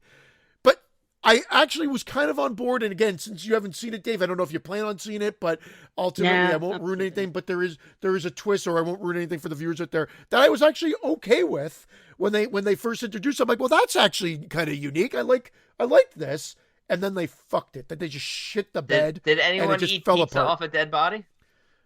I don't think so. I'm going by memory now. I heard there was, but I will say the second half just blows it. But unfortunately, too much. B, I like what you're saying. I can accept that the threat is always out there. That is the message, and people should know that. But I'll tell you what, if you don't know that by now, I don't know what I've been telling my daughter this since she was fucking 6. You know what I mean? Be careful of this. You know, the dangers of everything. Pedophile, don't let strangers, everything. Yeah. If you don't know, especially by the time you're in junior high school, if you don't know that there's a lot of fucking fucked up people out there, and to be careful. And I still remind her. And just the other day, casually, I said, Frankie, if you're ever in a situation and you're not sure about someone's intentions, just get out or call me and I will give you the truth. Don't be afraid to reach out to me. If you think you're trying so hard to please somebody, that's not a healthy relationship. I want you to remember this stuff. I'll just randomly watch something or hear something, and the thought will come. And as a father, I'll say, Frankie, come here. I want to remind you of something. And this is what I do. This falls on parenting. We know that there's bad things out there. And are there a lot of bad men? Sure there are. And it sucks. And it sucks that women have this concern. But it's never going to change. You could spread the message for eternity about what you can't protect them. You can't always protect them either. Unfortunately, this is life. That's like me saying, okay, well, men shouldn't do that. I know men shouldn't do that, but they're not going to stop. I'm sorry. That's the world. That's like me saying, well, people shouldn't steal out of my car, so I'm going to stop locking my car, and I'm not going to roll my windows up and lock the front door of my house, because the message should be, no, thieves, stop coming in and stealing things. Not we have to be afraid of them. No. They're not going to stop. Sadly, this is a part of society. So I'm not going to sit there and say, well, I'm just going to leave my stuff unlocked now and say, well, you're the problem, not me. Yeah, I know that, but sadly, nothing can be done. And it's a shame. But again, I don't even know how we got on that. It's just I agree with you on that. Nothing is going to change. It's been there forever. I just I don't know. People just reacted to it and got so angry at the edit. I wasn't angry. It just other people did, and they're like, "Oh man," and it was just like, I don't know, I don't mind it. I get it. It's real. It's always going to be real. But I just thought it was a unique film in the sense that they show it like, oh, what if it happens to everyone it's happening to everyone at the same time. Life. Yeah, it is possible in many cases. I know it really is. But again, this is something that's known already.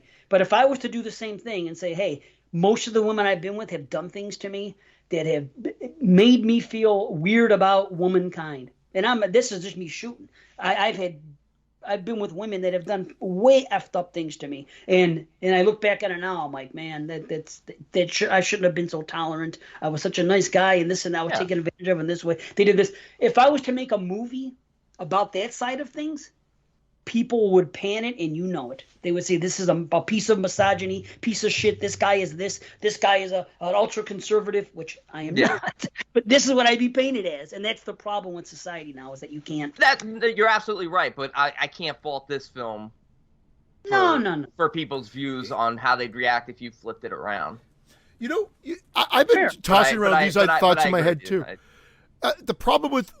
Not the only problem, but a good chunk of society is we need to label everything, yet we're talking about, why do you have this label for this person? That's horrible. We shouldn't have these labels.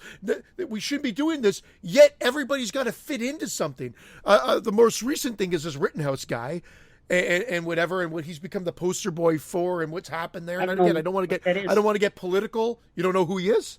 I'm in the dark. I have no idea what you're talking about. Yeah. Well, it's supposedly a guy that responded to, like, when there was unrest in Michigan or surrounding area, and Wisconsin. Wisconsin. Excuse me, sorry. And he went and he left his house to answer a call for help and picked up an AR-15. I don't know, a gun, a semi-automatic gun. He showed up to a protest saying he was going to protect businesses with an assault rifle, and things escalated, and he wound up shooting 3 people, killing 2, and he just got acquitted because they charged him with everything, with first-degree murder. And yet, every piece of news that I read about this is trying to label him. It's trying to label him.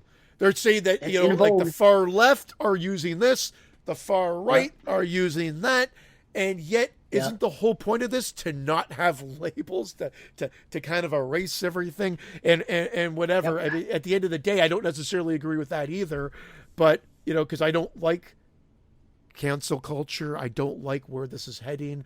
I like freedom of speech. I like being able, you might not want to hear it, but at least you can argue it. Correct. That's what's great about the country. That's what it always should be. I mean, although I'll make jokes like everybody should just think the way I do. Obviously, that doesn't make life interesting. It's just fun for the show and showing extremes, right? The way you think? It would be anarchy if people thought the way that I thought. It would be like Lucky then. Yeah. Not the cat. The movie. Not the cat.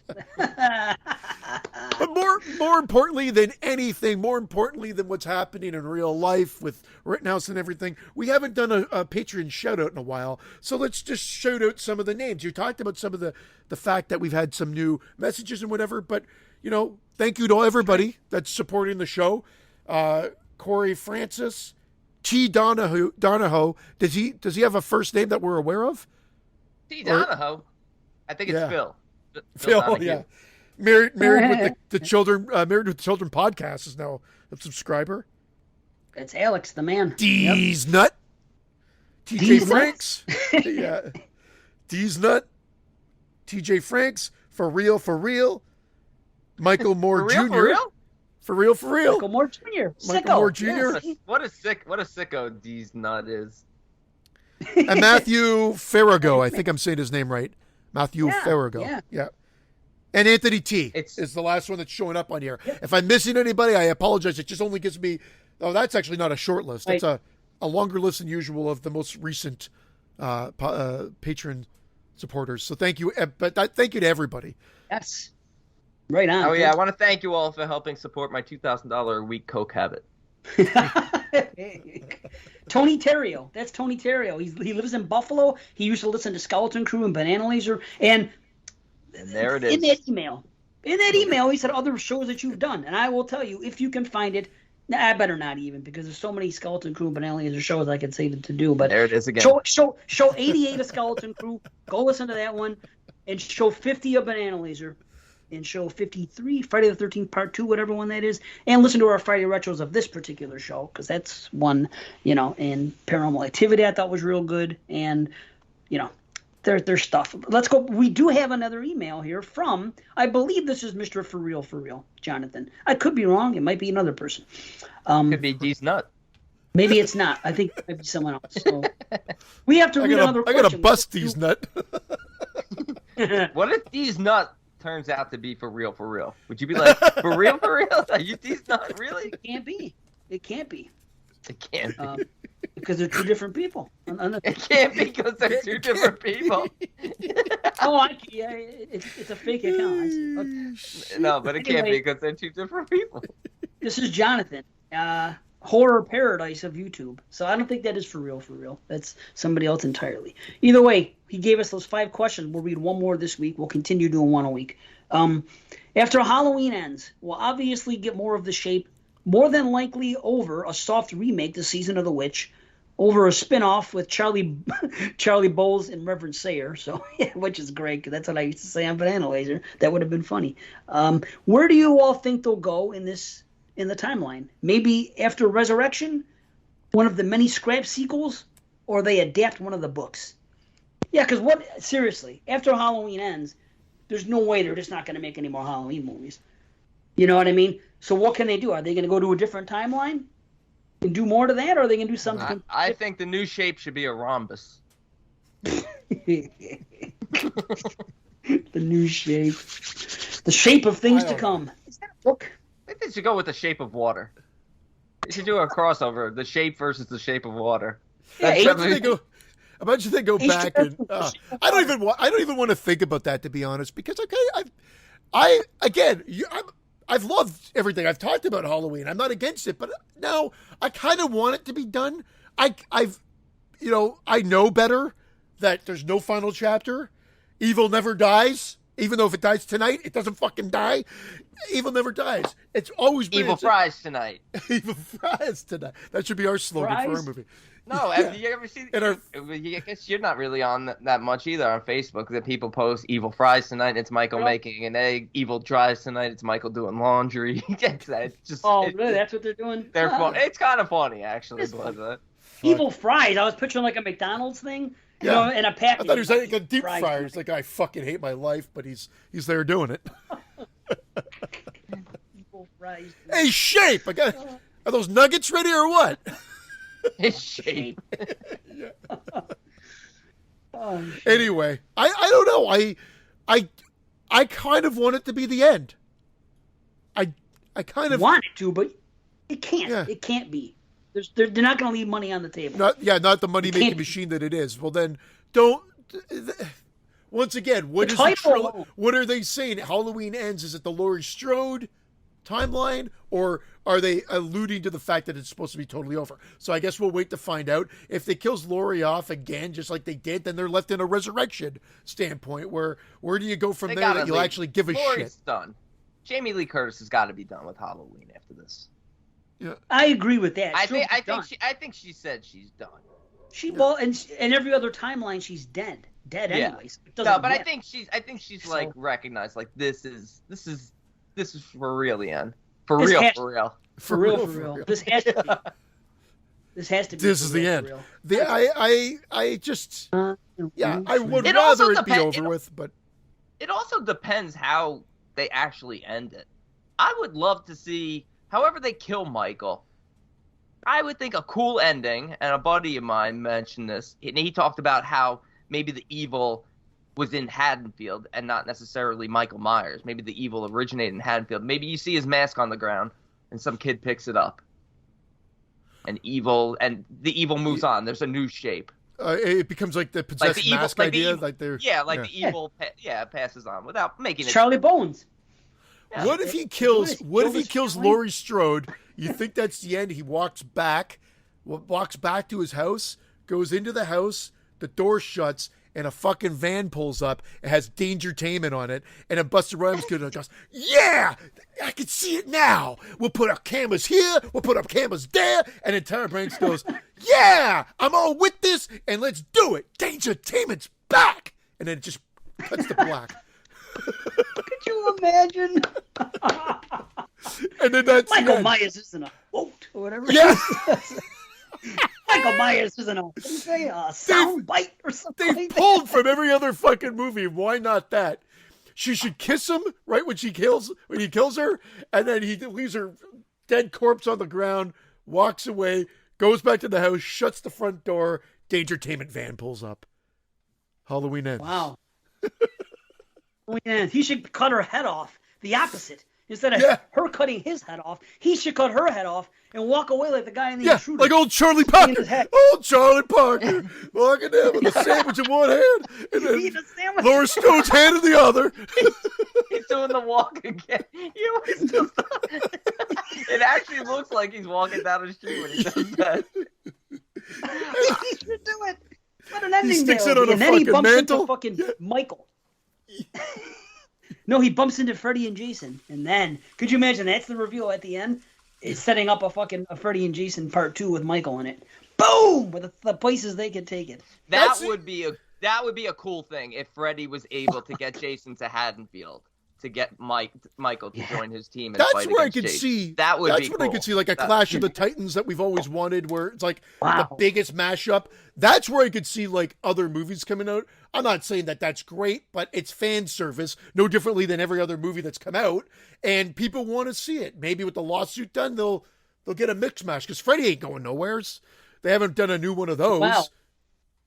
That's our next question. Or no, I think it's 2 questions later. So we'll put that on a different show. But that topic is going to come up, and we will cover it, a couple episodes from now about Friday and where it's going next and everything. But that's that. But let me say, I heard this, so I'm going to put one more thing about there on Halloween. I heard that in the novelization of Halloween Kills, or is it Ends? Either way, there is reference of fucking Thorn in the novelization.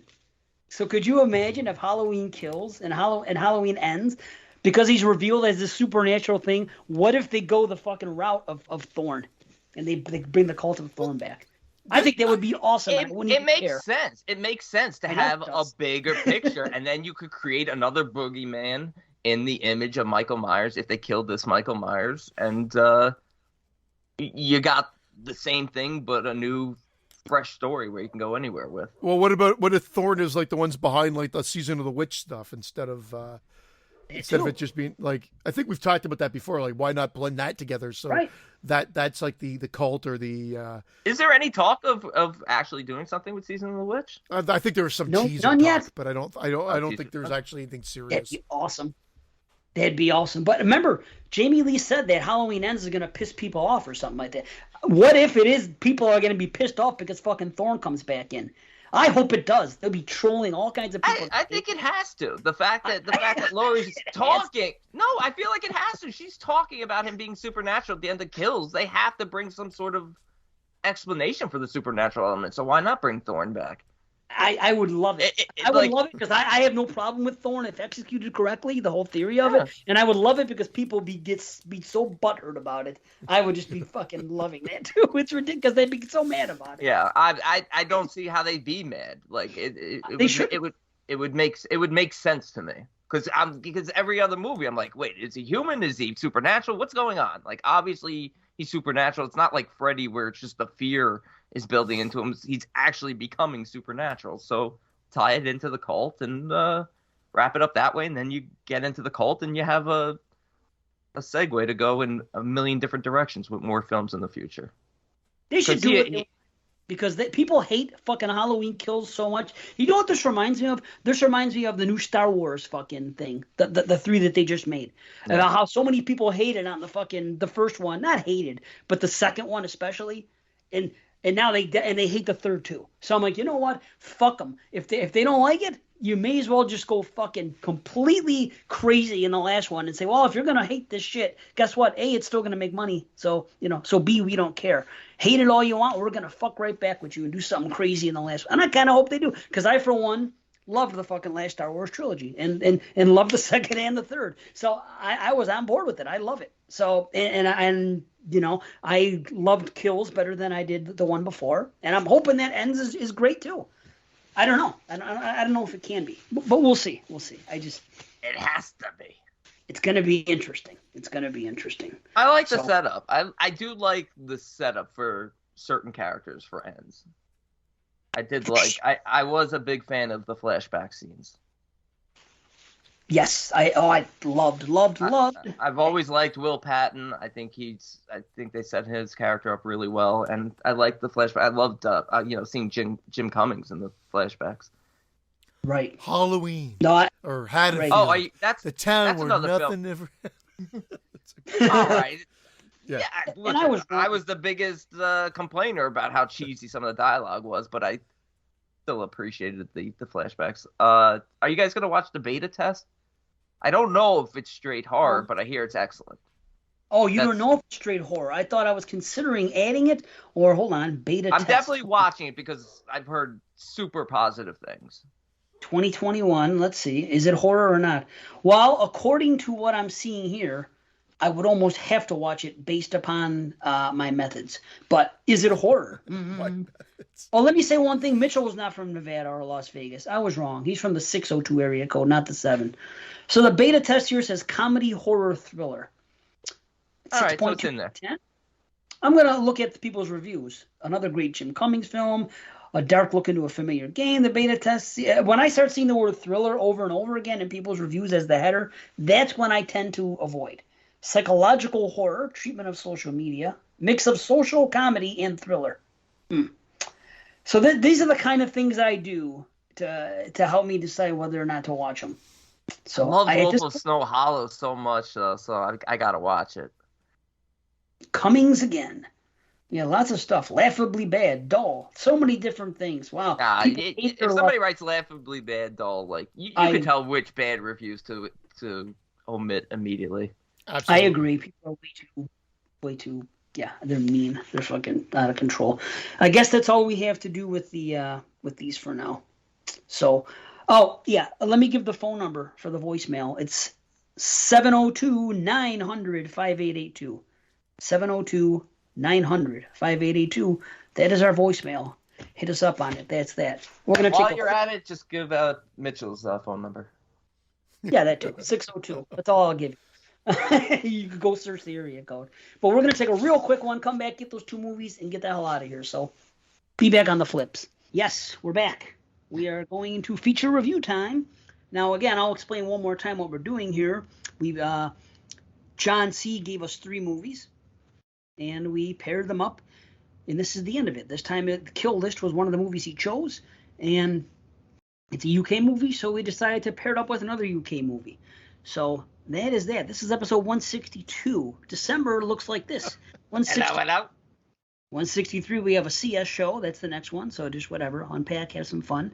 That's December. Then we got the Ram Man show after that, 164. And that's going to be Predator, Fire in the Sky, and Extraterrestrial. And then the next show after that is going to be a Christmas episode, probably. Or a regular episode for the end of December. What about our year end? Are we doing that in January? We're doing that in January. Doing it in January this year.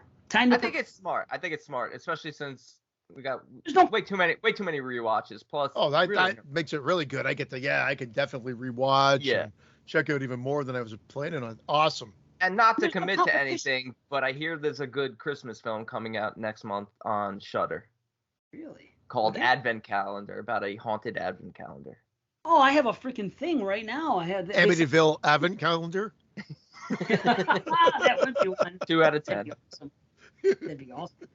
Maybe that would be the one, Advent Calendar. I can dig it. All right, so that's possible. But the thing is with the Top 21 show, we don't have to worry about competing with anyone. In the past, we wanted to be the first show out because everybody does an end of year show. So let's try to get freaking more downloads. In September. Now we don't have to. We're exclusive. So it's our fiscal year end. It's our fiscal year end.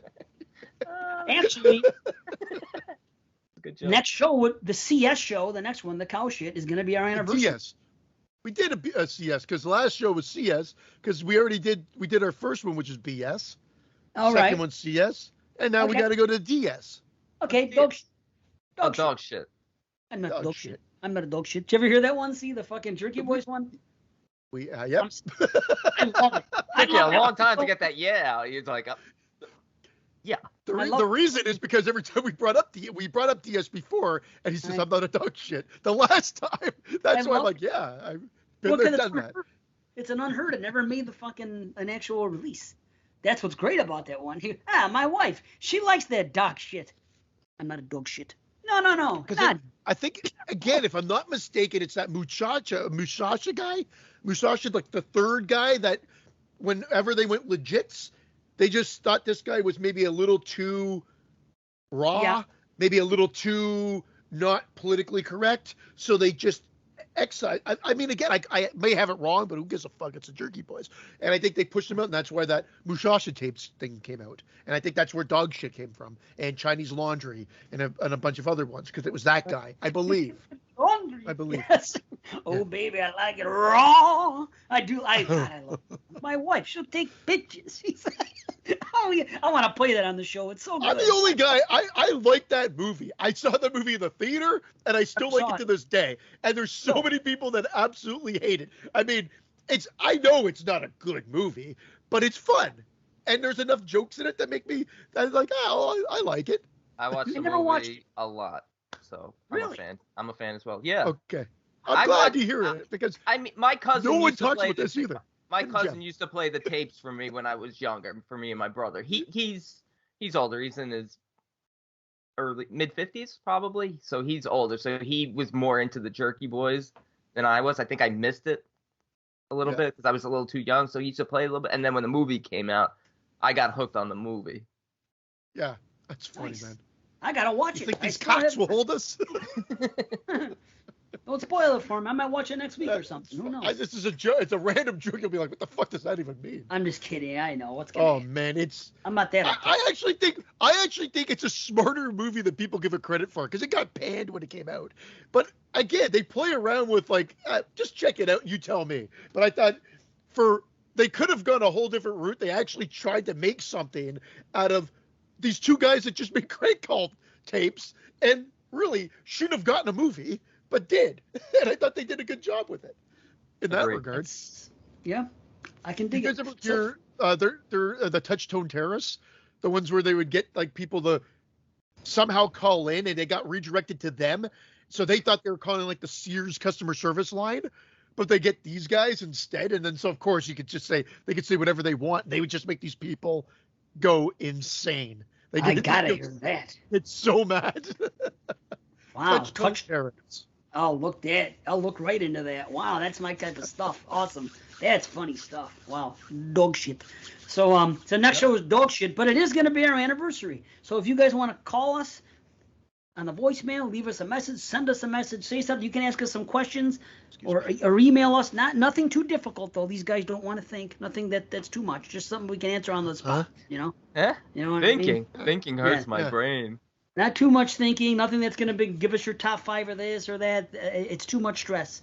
So we're gonna just keep it light and fluffy and. They can ask a question if they want to up their pledge beforehand. Want to pump a few more dollars to us a month? We might answer a question. There you go. And that's a creepy thing. That's just a fucking. Well, there is a $5 tier. That's what it is. That's what he's on. He's asking the $5 tier. The way you said there is a $5 tier. Right back in the tail. All right, we better get into these movies. Christian wanted to be out of here 5 minutes ago. It's gonna be tough. Speaking of that, no, it's not gonna be tough at all. But speaking of that, last episode we were bullshitting around, and Dave's like, "Guys, you're bullshitting. You know, I could talk all day. I got to talk all day." Cut to 45 minutes, 1 hour later, guys, I got to get the fuck out of Dodge. Dave was like running out before it was like, "All right, guys, all right, hey, good night." And he was out. It was the best. Go back and listen to the episode just dropped 2 hours ago. 2 hours ago, dude, the whole show, Dave's talking about how Brandon and I are just bullshitting and dragging the show out longer, and that he had all day I mentioned it. Not all day. I had till 1. I mentioned it to friends, and I said it didn't help that the first hour and a half was Rocky IV and fucking COVID vaccine talk. Not to mention when Dave left, like, did he even say goodbye to us? Of course, I was just like, oh, what? Like, oh, he's gone. I think you left your camera on and everything. He's like, I gotta go see Kickoff. My phone was literally ringing the doorbell. I had to go upstairs and answer the door. Oh, the door. Okay. So we don't want to run into that again. I thought you were running to the TV to see like what the score was after like 30. Oh, okay. I didn't know the door. Like, I'm like, all right. I guess he's gonna. I watch the game. I enjoy the game. It's not fucking life or death. Fucking, I gotta be there right at kick. I'm not.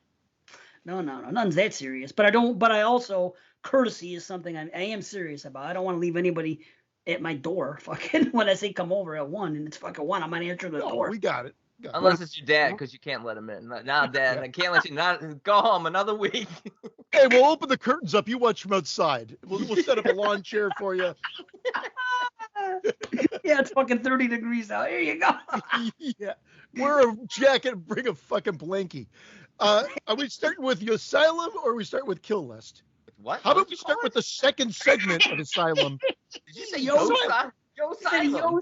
Y-O, didn't he? Starting with Asylum. You said Yo Asylum. Dave heard it too. Yeah, Yosemite Sam. I'll listen to the playback. Dude, I can't say no. We both heard it. We both heard it. Of course it was Yo Asylum. Did you hear Green Key or what? I heard move it a fuck along. I'm gonna be you today. Let's just move this fucking show along. Yeah, well, and I heard your joke, and that's a good joke. We're gonna start with the second segment of the Yo Asylum. Of Yo Asylum. And we're spoiling the shit out of everything because I'm gonna have a bunch of questions about Kill List and things to point out and Asylum. we may have to discuss. Asylum is 50 years old. Kill List is 10 years old. You've had plenty of time to watch the fucking movies. We're definitely spoiling. Yeah. All right. Asylum, 1972, directed by Roy Ward Baker. In order to secure a job at a mental institution, a young psychiatrist must interview 4 patients inside the asylum. Okay, 2 things for me. Quick out the gate. This was a first-time watch. I thought it was not. I got this confused with Vault of Horror. I got it confused with Vault of Horror for whatever reason. So somehow this has eluded me. So I'm glad I got to see it. I watched it last night, and there was 2 things I was going to say. And the notes I have, I've never taken such few notes for anything in my life, and that's not a bad thing. That's just saying, like literally, it's ridiculous. It's like, Bonnie is the first thing, right? That's the first thing that comes. I call it Bonnie. That's the 4 patients that they talk to. I have like fucking nothing. Breathing Head is great. Chop, chop, chop at it. Simple yet great. Those are my notes for fucking Bonnie. And that's not to say that it's... That's pretty much the whole movie. That's the whole movie. And I guess that's why... No, I don't mean that in a negative way. No. I agree. This movie, I'm going to say in one sentence, very kind of a classy... Like, it's more classy than I was expecting it to be. Well made. I'd say even well directed, with the exception of anything that was supposed to be scary. They dwell on it way too long that I think if they just toned it back, it could have had a bigger impact on the scare factor. And when we get into each episode, I'll explain it. But I mean, ultimately, I said it right there. But I was really pleased. Like, the quality is great. The acting, I thought, was great. I mean, you've got Herbert Lom. I don't know everybody in this, but I'm sure that a lot of well-known actors and actresses in this. And they're all great. And Toxic Avenger music, which I know it's not Toxic Avenger music, but every time I hear it, I think Toxic Avenger. I thought it too. Bum, bum, bum, bum, bum, bum, bum. Yeah. It might be the Blues Brothers too. It was the first time I heard it was in the Blues Brothers in the chase at the end, the car chase. Yeah, I've always loved you. Anyway, I love that fucking movie. So yeah, Asylum, written by Robert Bloch, which is cool. The guy that wrote Psycho, the book. And 4 stories. The guy comes in. This is, hey, you're gonna meet some lunatics up there. They're incurable. They're this. Gonna meet some lunatics.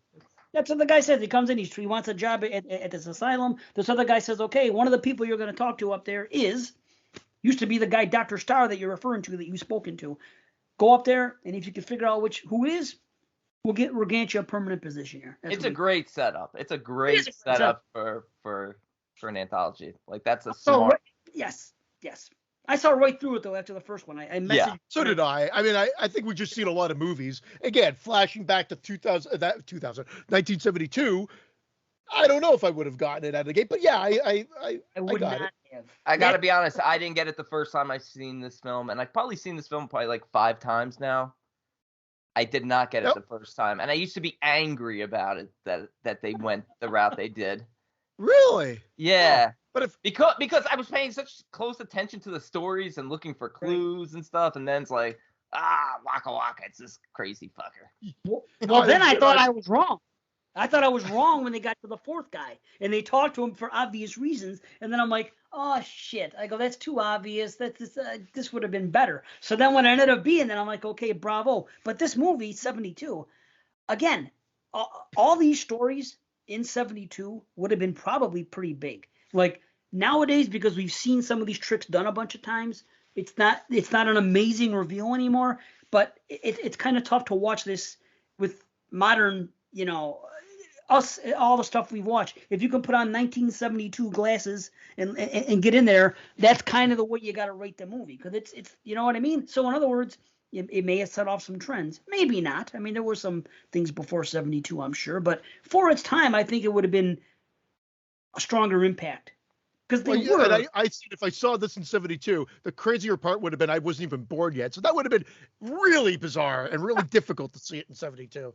But what I meant was what you just said, which is the fact that so much, like Brandon said, 50 years have gone by. Come on. We've got to, like, there's obviously a lot of stories that have used elements like this and been the plot twist, if you will, in their films.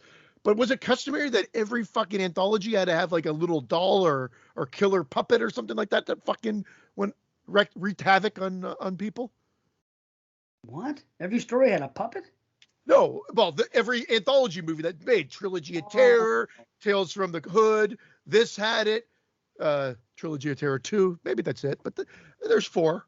Yeah, that's 4 films over the last half century. God damn it! Was it Hugo? I gotta fucking choke you. Why do you feel like every 15 years you got to put a horror puppet in a movie? Well, that was cool. That reminded me. You know, when I saw that guy with the puppets at the end, obviously I thought of freaking Tales from the Hood with those little things. You know what I mean? Same type of thing. I mean, completely different presentation, and it's voodoo instead of this guy doing his thing. But either way, you know, speaking of voodoo, it even comes up in the beginning of this, you know, with that guy and his wife, and she went to see this person that had a protections, whatever, and it's a classic tale, you know. Yeah, the first story, it's called Frozen Fear. I don't know. I looked them up just to find it. Bonnie works because she's the first patient. Oh boy, I like Bonnie. And they usually have it reversed. Like, I mean, in the same anthology, I guess, Tales from the Crypt, with the wife kills the husband, and usually I always remembered it being like the wife killing the husband. It always seemed like it was that route, right? Yeah. And then this one went the husband killing the wife, and I got something else for you. Her brand new freezer. Yeah, the Texas Chainsaw freezer too. Yeah, I got something else for you. That was great. And they cut away, and it's fine. I don't need the gore in a story like this, but I do need some scares and good storytelling, and I think that's what we got. But see, I do agree. When with the body parts coming back and the first time I see them, I'm like, this is fucking great. I loved it, but they did keep showing them. They showed that leg like 6 times. Yes, that's it. And I'm like, oh, you had me, but then okay, I get it. And it was well done. The effects were well done, but that head with the breathing and everything, and I don't even care how it gets down the stairs, it rolls itself down. I don't give a fuck. It's creepy. But then weird? Just the shaky leg going back and forth. Okay, I get it. Like the arms coming out, all good, but that was the just stanky leg. Trim it back. Just trim it back a bit. And again, back in those days, I found that they did dwell on them a little bit longer, and it probably was, scary. But now that's the difficult part. If you look at each of the stories, they do linger on a few things, and particularly 3 of the 4 stories a little long that are supposed to be scare factors. This is cheesy. I mean, how does a head climb the stairs? How does a head jump up? But, hey, it's supernatural. Why not? But yeah, because I mean, he throws the charm bracelet on top of it. Right. And that's like the protection that like brings it back, reanimates it. But was it bad when the mouth is breathing? I just want to like poke a hole in there and poke a hole. And who found her? I love how they just say, "Oh, they found me 2 days later." Well, who was looking and who found her? And she didn't show up to work or something. Who knows? Could be anything. Or maybe your sister was supposed to meet her for lunch. Well, the husband and wife were dead. She hacked at her face, which was cool at the end because she's hacking at the hand. They needed more wackadoos on her face though. Like it's a little bit of a little mismatchy there because they didn't show her face, so you knew it was going to be. I thought it was going to be way more grisly. I was expecting like Coochie face from Friday 7 or something like that, like where she turns around and she's got this big wound. Make up. We got some more wackadoos in here. She is a wackadoo herself, right? And I would still take her, even being a wackadoo and with her face half chopped up, still beautiful to me. And her attitude, she was crazy. I was like, ooh, man, I love this girl. I'm telling you, they don't make them you don't like a little bit. You like fucking crazy. Like you want them like fucking nuts. You want them like they might kill you during full sex. On unhinged. It's great sex. Yeah. It's great sex. It's more passionate, more fierce, and they're just usually great in bed. The crazier they are. That's just facts. I'm telling you. Okay, they stick like 2 forks into your fucking temples while they're fucking riding you. You can't let them. You can't make them mad. They're not going to kill you for no reason right off the bat. Usually, you got to have a relationship. You got to make them angry enough. But I mean, just no need to go down this road. What am I doing? It's not going to serve us well. Simple yet great. That's what it is. And maybe they're showing off their effects. That's why they keep showing it, because you're like, oh my god, look at the crawling hand and this and that. You know what I mean? Maybe it's just breathing. Yeah, but you know what? Now that he says it, because I had no issues. I still have no issues, but I don't find it scary. But C does have a point. Like if they had shown the effect of just the breathing head showed it rolling into the room when he, at the beginning when right after he kills her, and then when he's down there, maybe there's not so much movement of the body parts, so then it becomes creepier. Just seeing a few images of it. Well, the hand grabbing her is creepy. The leg doing its little it's just a little too much. They could have kept it with the hands. Maybe the legs are in the freezer and they're moving. Whatever. It's done. I'm watching it, but that's what I thought when I saw it. But I enjoyed it. I thought the breathing effect of the severed head in the bag. Originally, bag was great. Originally, they wanted not the hand to attack Monty. They wanted the cooch, so she could have been Coochie Face. Coochie Face. Yeah, but it's good storytelling. It's good storytelling, and that's that's what nails it. It's fun storytelling, and that's why the film holds up after so many years and so many watches. For me, it's like it's just a fun film and just quality storytelling. And Bonnie. Oh, and it was a super. It was a first time watch for me as well. Yes, there you go. I'm surprised. And that's, I really, I'm a little surprised. I mean, I guess I got confused. I for some reason I just thought it's. I don't know why. I know this one's like a more popular anthology. Yes, it is. Yeah. Yeah. But it's good, and that's a good way to kick it off. Like we always say, you want to shut off your anthology with a good entry, and that's what this is, and it's cool. So that's good stuff, Bonnie. Then we go to Bruno. That's what Bruno, the weird Taylor. Yeah, the weird Taylor story, which, pretty cool. I just don't get the ending. I don't understand why was that mannequin once alive?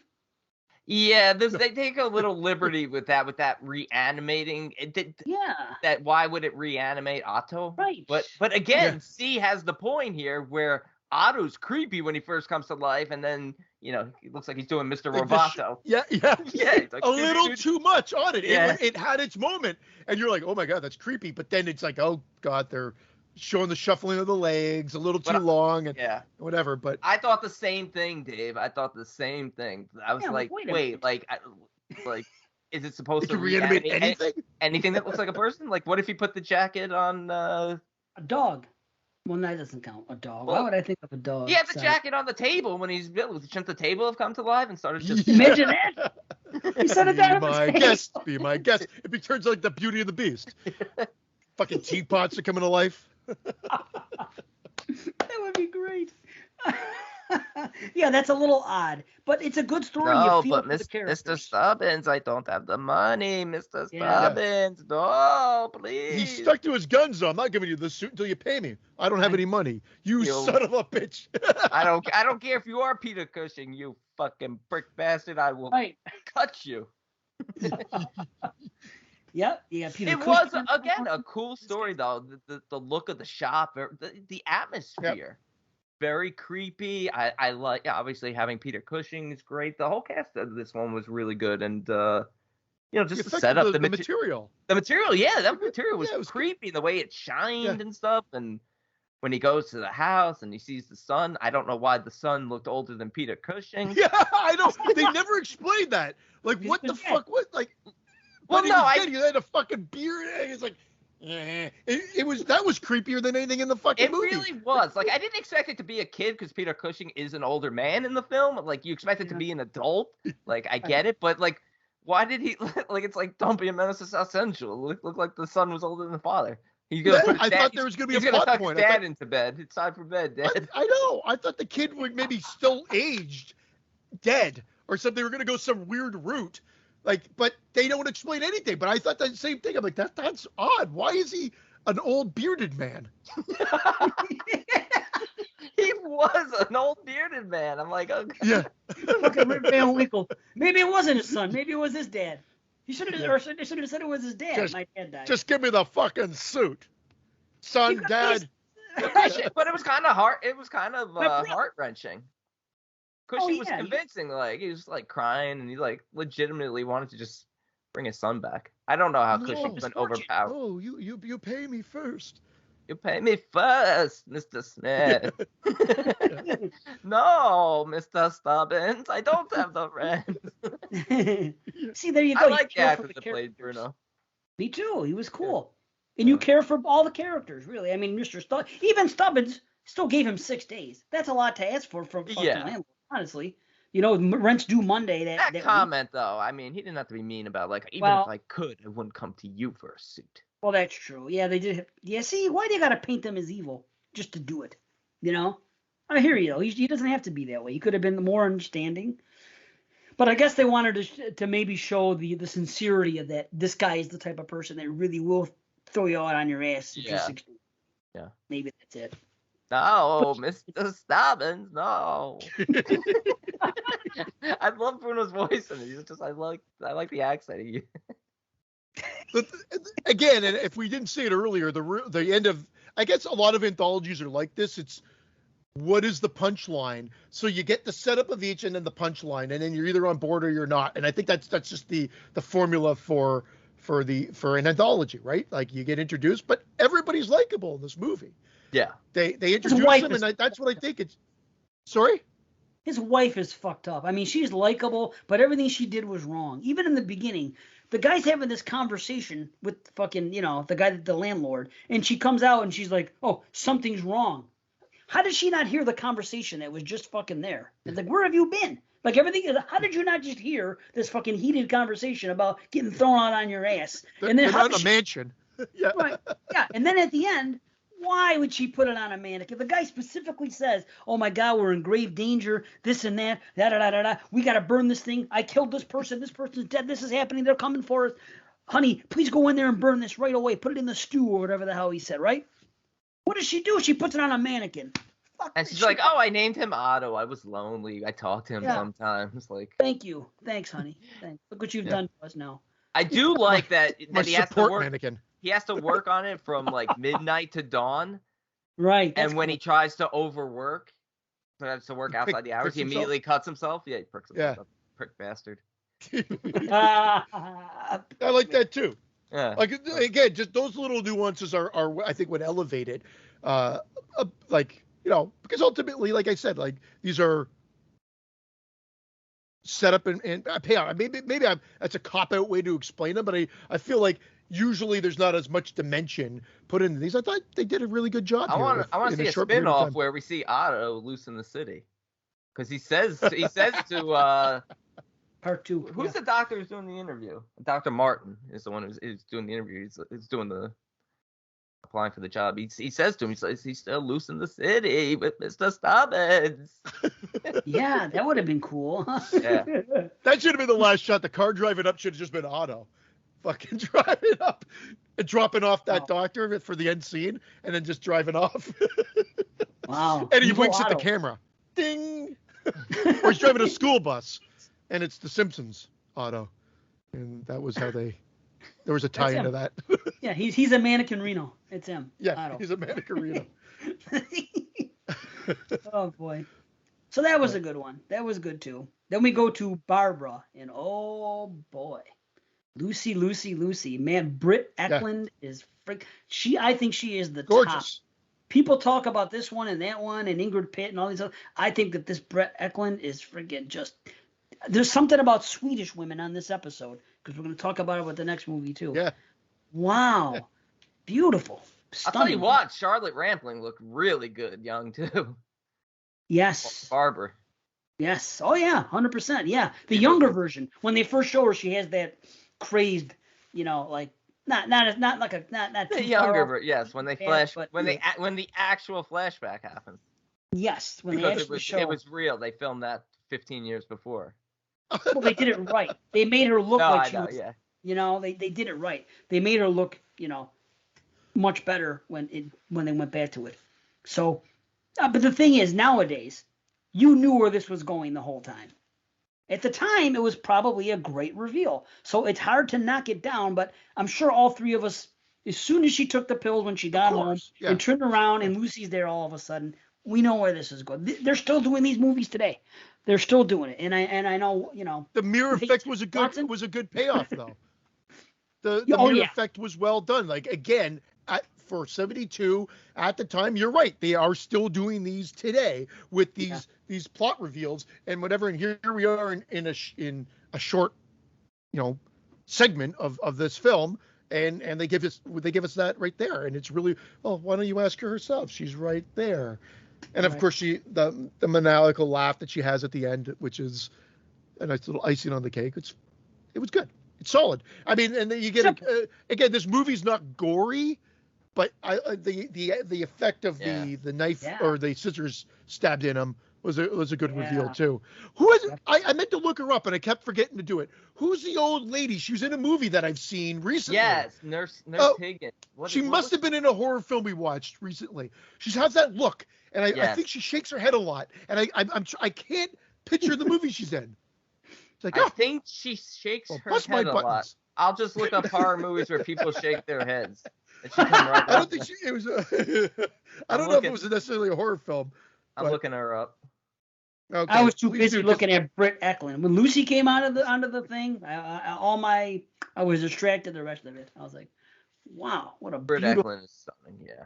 My God. Holy cow.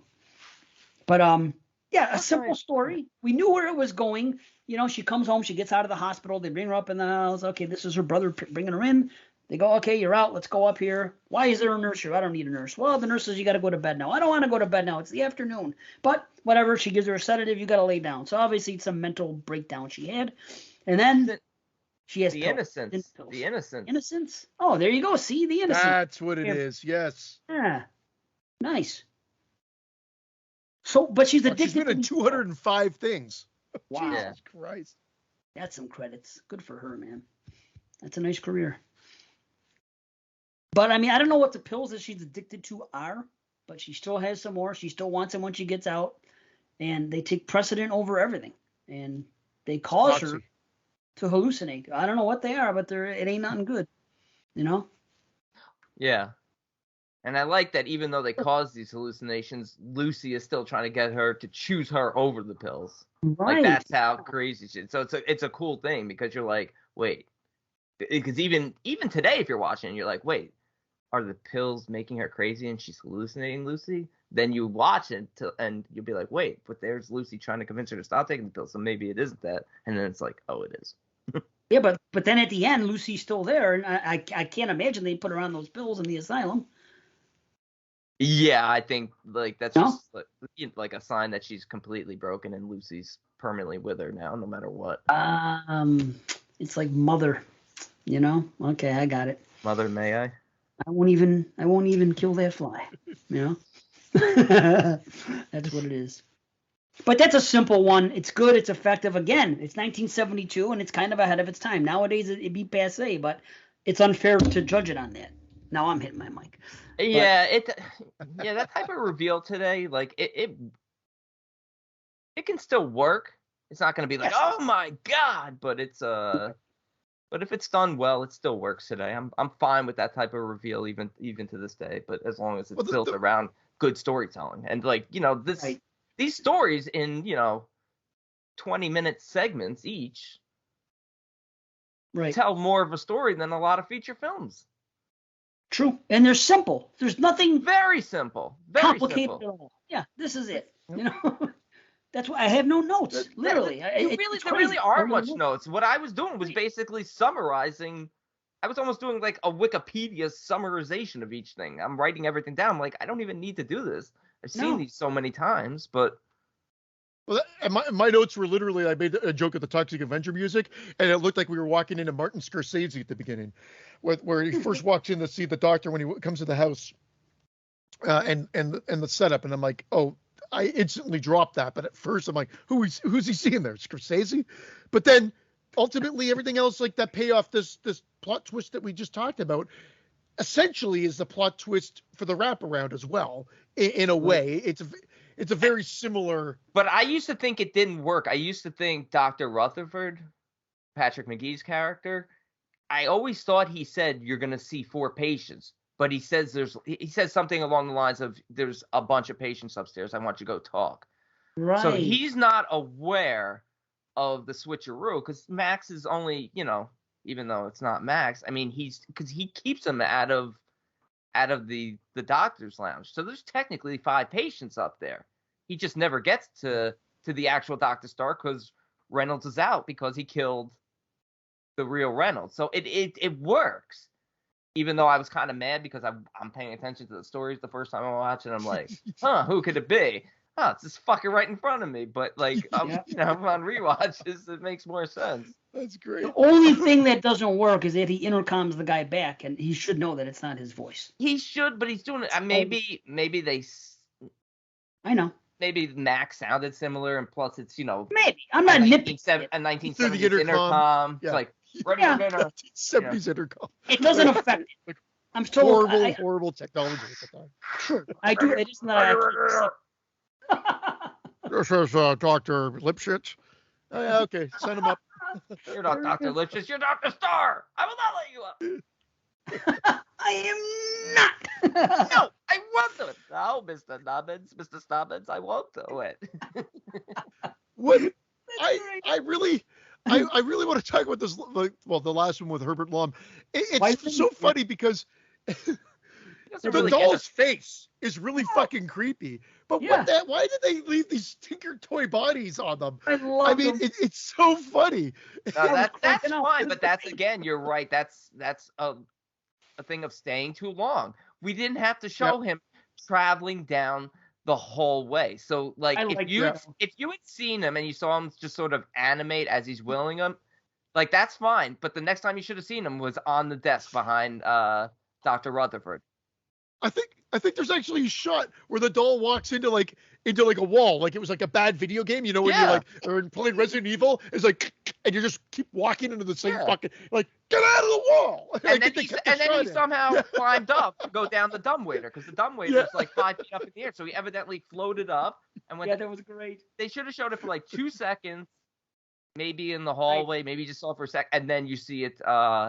He rode the dinner cart into the doctor's office. Like, he did. It was great. It's but funny. That was the goriest one, and I liked the idea of it. I liked that idea. When he stomps on it and the guts come out. Yeah, that was nasty. Cool. It's always stuck with me. That's nasty. Yeah, it is. Sure. I like it though. I enjoyed watching. I was laughing, but I was enjoying it. I want to know more, because he's talking about like transferring his soul to the thing. Like, okay, like this is some like Charles Lee Ray voodoo shit, but like how did he give them like the full? What did he do to build their insides? Like, I don't know. What is that? I think that's a transfer. I think it's like the transfer of so it's almost like Chucky becoming real almost. Yeah. It's almost like Chucky ripped this off. Like the doll ends up getting cut, and if he's in the doll too long, he becomes. That's where he's gonna live almost. I don't know. It's something like that. Like, well, that would have been cool if they showed what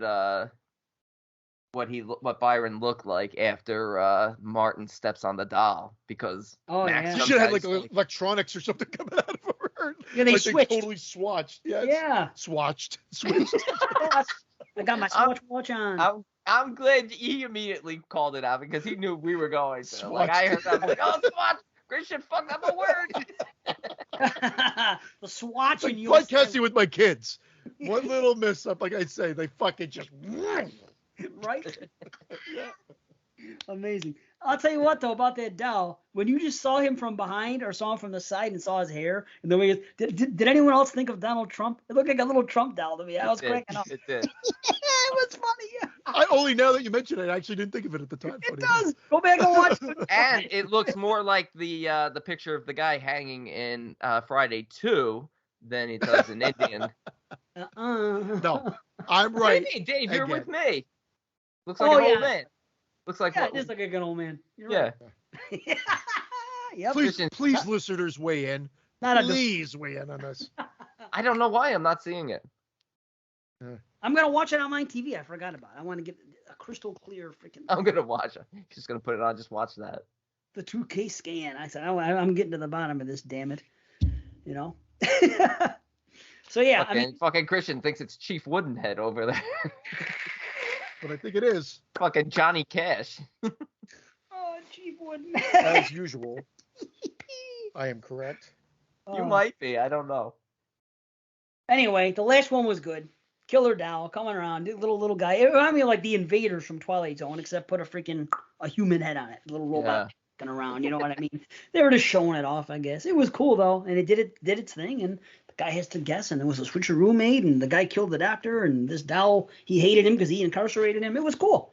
It was cool. And Martin's arrogance comes out because, he comes down and he scolds Rutherford. He's like, he doesn't appreciate his practices or the games he's playing. But then when he's up there, when he runs back up after Byron's killed, and he's like, Dr. Starr is dead. And he's like, you knew. He's like, it was obvious. you arrogant prick, you were wrong. Right, exactly. Strangle this prick and let's move on. Like, I'm sorry, but again, it's like, it looked like he could have put up more of a fight. I know. It was. Anyway, I still liked it. I know that was it. He gets strangled out, and even the kill was quick. The little thing in the back of its neck, it would have to be perfect to kill. Yeah, I think that would kill. Like sever the brainstem, maybe. If you did it in the right spot, yes, you have to do. But then he's a doctor, so why should he not know the right spot? There you go. It's like Dr. Chenard, kind of. It's like a Chenard situation. He had these. Someone would do that to me right now. Or the guy in the void.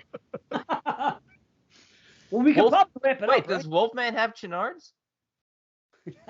What? What? I mean, I understand it's just kind of like the cherry on the top ending. Is it still like a similar doctor showing up to do the exact same thing? Yeah, the next applicant. Yeah. Well, what about the nurse? Is the nurse in on it? There's a nurse at one point. What nurse? The nurse from freaking Lucy? The nurse who wheeled the tea in. Isn't she aware that all the doctors that show up are dying? Like, what happened to her? They should have shown. Maybe she's a figure. Maybe she's a figure too. Oh no, she can't be. I don't know. She's a little robot. Yeah, she's an auto. I was gonna say she's. You see her leaving. It's raining out. She puts the suit on and she walks into the rain. It's Evil Otto. That's who it is. Intruder alert. Intruder alert. Remember that game, Berserk? Evil Otto, that freaking that face bouncing up and down. I think I'm going berserk. I think I'm losing my mind.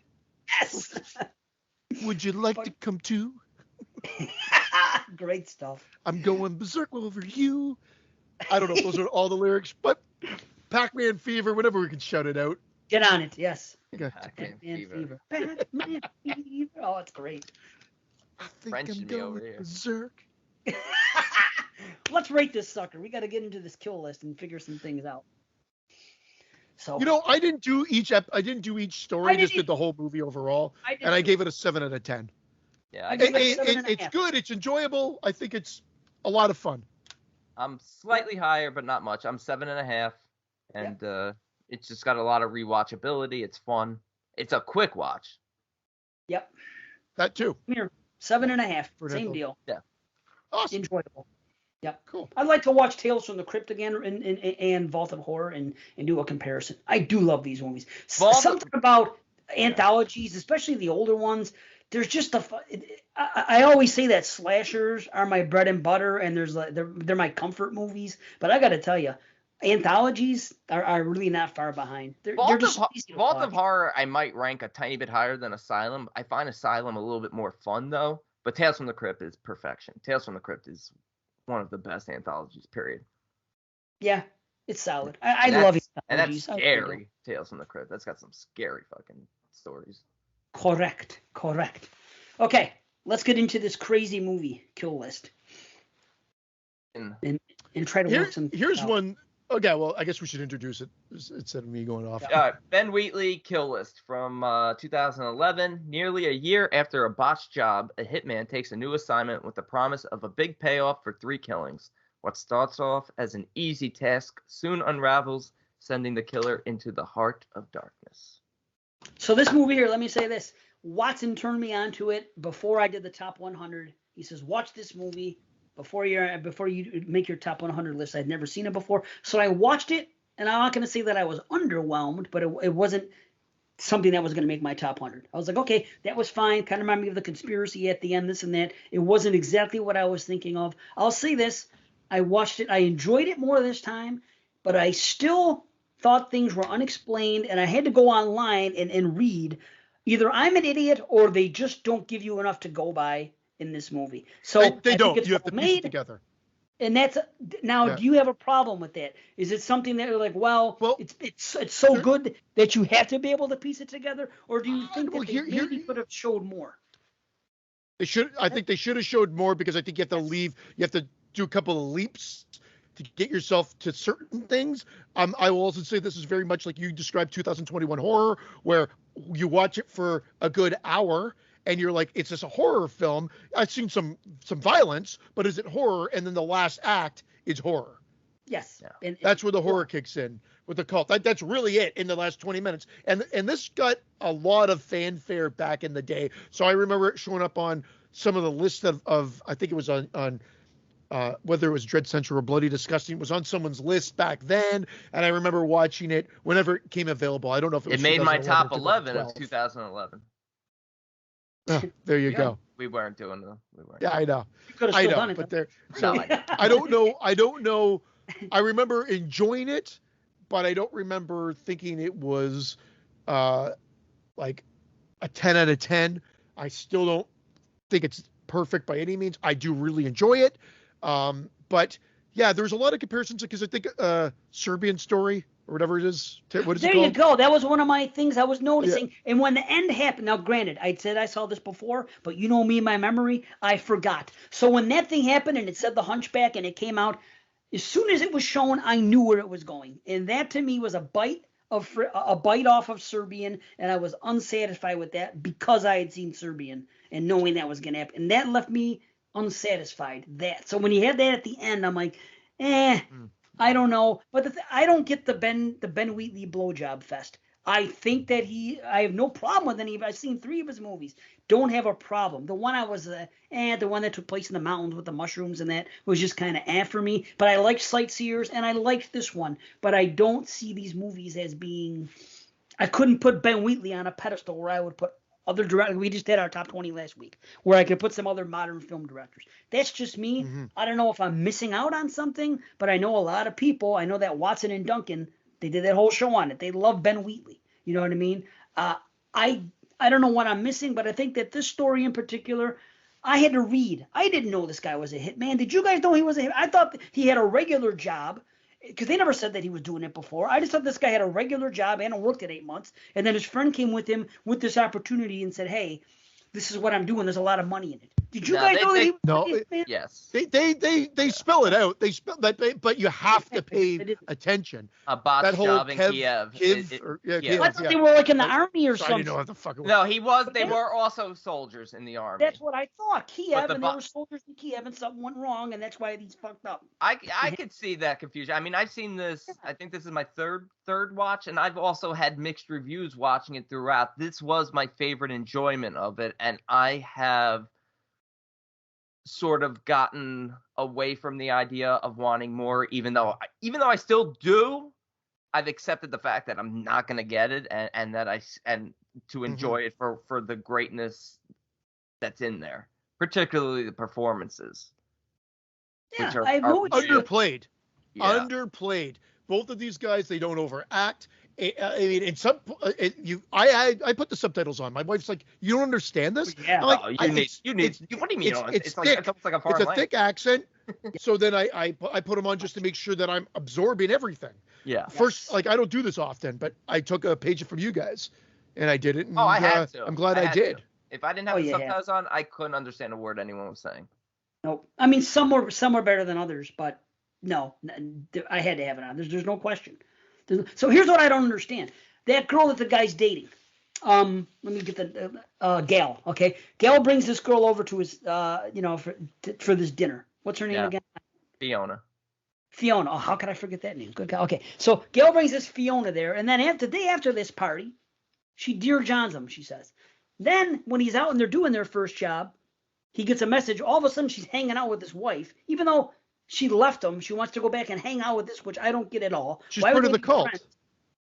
The wife is part of the blonde girl, the Swedish girl, beautiful, by the way.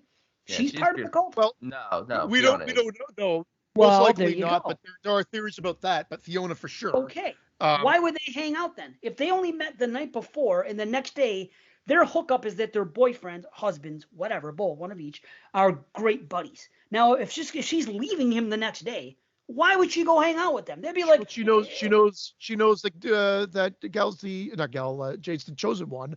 Yeah. And I guess maybe she's trying to get close to the wife. And again, because why she knows she's lonely? Why is he the chosen one? supposedly what he did, I think because of the fact of how crazy he went and how he botched the job or what he did during that that hit in Kiev. Yeah. That they think he's got what it takes to help him, because they all thank him for killing them. Right? Yeah. That Okay. sacrifice. I know I got that, but again, I didn't realize that until I read the stuff. Yeah. And then what the doctor said to him, and the guy was saying thank you, and the guy said he doesn't know who you are, but he never questioned it when it was happening. Well, he goes on a rampage. I know. Like, he just goes crazy. I think it's more about just immersing themselves in the family's life to see their ultimate end game play out the way that they want it to, and ultimately it does. I mean, why is Fiona outside the hotel room, waiting? Yeah, is it real or not? When I don't know if it was a dream sequence or not. It doesn't make, because how could she be outside the hotel room and then when they go back the next day she's already there? I'm like, is this real? It could be real. I honestly don't know. It could be real. It might not be real, but I think it's just all a part of the cult's endgame to like go back to this sort of old time pagan utopian sort of rule where everyone lives by this olden sort of pagan way. Well, you know what? I feel better about you guys answered that. I knew she was obviously part of the cult. She put the marker on the door on the blood and behind the mirror. I get that part. Yeah. So it does make sense that she would befriend her and go. Why even pretend to leave Gail, though? What does that add to the fucking plot whatsoever? If she still remained his girlfriend, it would make more sense. I think she used them to have the dinner party, maybe. I don't know. But obviously after the dinner party is when that happened. And supposedly she screws the way that you want a crazy chick to screw or something like that, because she was crazy in bed, he said. Well, why would she dump That's a side note. He had to shave down. He was done. Sorry, I keep hitting my mic. I think she was done with them. She used them for what she needed. But she wasn't, because she came back the next day and hung out with blonde girl. Had nothing to do with the boy. Had nothing to do with him. Under the guise of waiting for Gal, but why even have her dump him? If you want to stay close to them, why? How does that do anything for the plot whatsoever that she broke up with him? It doesn't. It just drives home more the point that he's collateral damage. Okay, so maybe she's there to keep tabs on them, to make sure that they don't hightail it out of there like they eventually do. Now Gail doesn't she has to go do her job. But Gail somehow falls into this situation because he's a hitman with these people, just so happens to, but doesn't know that the girl that he's dating is in on this cult. That's the way we're supposed to take it. That he met this girl. They even want to get out. He has no clue. He met her, but it wasn't by love. Chance. He didn't meet her by chance. She was a agree plant. with This is. I mean, that's It's I all. agree. This is almost like. I don't want to say it's hereditary, but it's almost hereditary where everything is predetermined ahead of time. There was no. Everybody thinks, oh, you got to take a leap of faith with it. No, everything is pre-designed for everyone to be at this certain location and for it to work out the way it did. It's like it was never going to end any other way. Okay. That's how I took it. I mean, the creepiness of like that whole sequence, like the last 20 minutes, is what makes the movie horror, and it's very unsettling. The shrieks, the sound design, the chase through the tunnels, the disemboweling, like it's all really horrific. To then get the sucker punch ending of him killing the hunchback and him killing his own son, essentially, and I guess wife too, because she laughs, she dies laughing. I guess I don't know what that meant. I guess I think it just I just took it as the reality of her realizing the situation at the time, being uncovered and realizing her husband's the one that killed her or them and whatever. And it was just like, but that's it. Because I did read that there's a thought process that she could be linked to the cult too, but then she's also killing them off. And then that makes sense. She knows he's a hitman. Which I didn't know. I thought he was hiding it from her. No, she knows, and she's sort of almost just as evil as these people that he's killing. He's killing these. Is he a pedophile priest? Probably, because the second guy's a straight up pervert. He has to kill the MP. Like, are all these people truly evil, or are they just like sacrifices like a Midsommar, where they're volunteer sacrifices who are thanking them for, their higher purpose. Oh, here's what I think. I think that they're members. They're members of the cult that have backstabbed them or done something wrong because they know who they are. So they have to have knowledge of this cult. What I don't understand is this. Why does he get upset when he goes kills all those people? And why does Gale get upset when our lead, sorry, I forget his name again. Jay goes off the deep end because they don't. When we see the movie, because it's paralleling what supposedly happened at the last job that they did over a year ago. But how do we not know that those people aren't on the kill list? Where in the plot does it say these are the 3 people you are to kill, and only these 3? So he gives them the 3 assignments. Listen to me. Do we see the paper with the names on it? No, but the client gives them. I understand this, but this is my question.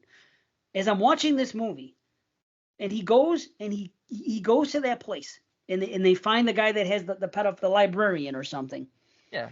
Is the implication that they're not supposed to kill him? Why does Gale get mad that he kills him, and then he demands this 15 Greenwood or where this other pedophile shit's going on and goes there and kills them? Isn't the objective to kill these people? He doesn't get mad that he kills them. He gets mad that he brutally kills them in such savage, barbaric, old-timey ways. Blood all over the place. Giving into the exact ways that the cult are grooming him to be the king. He's stripped down. He's a fucking animal by the end.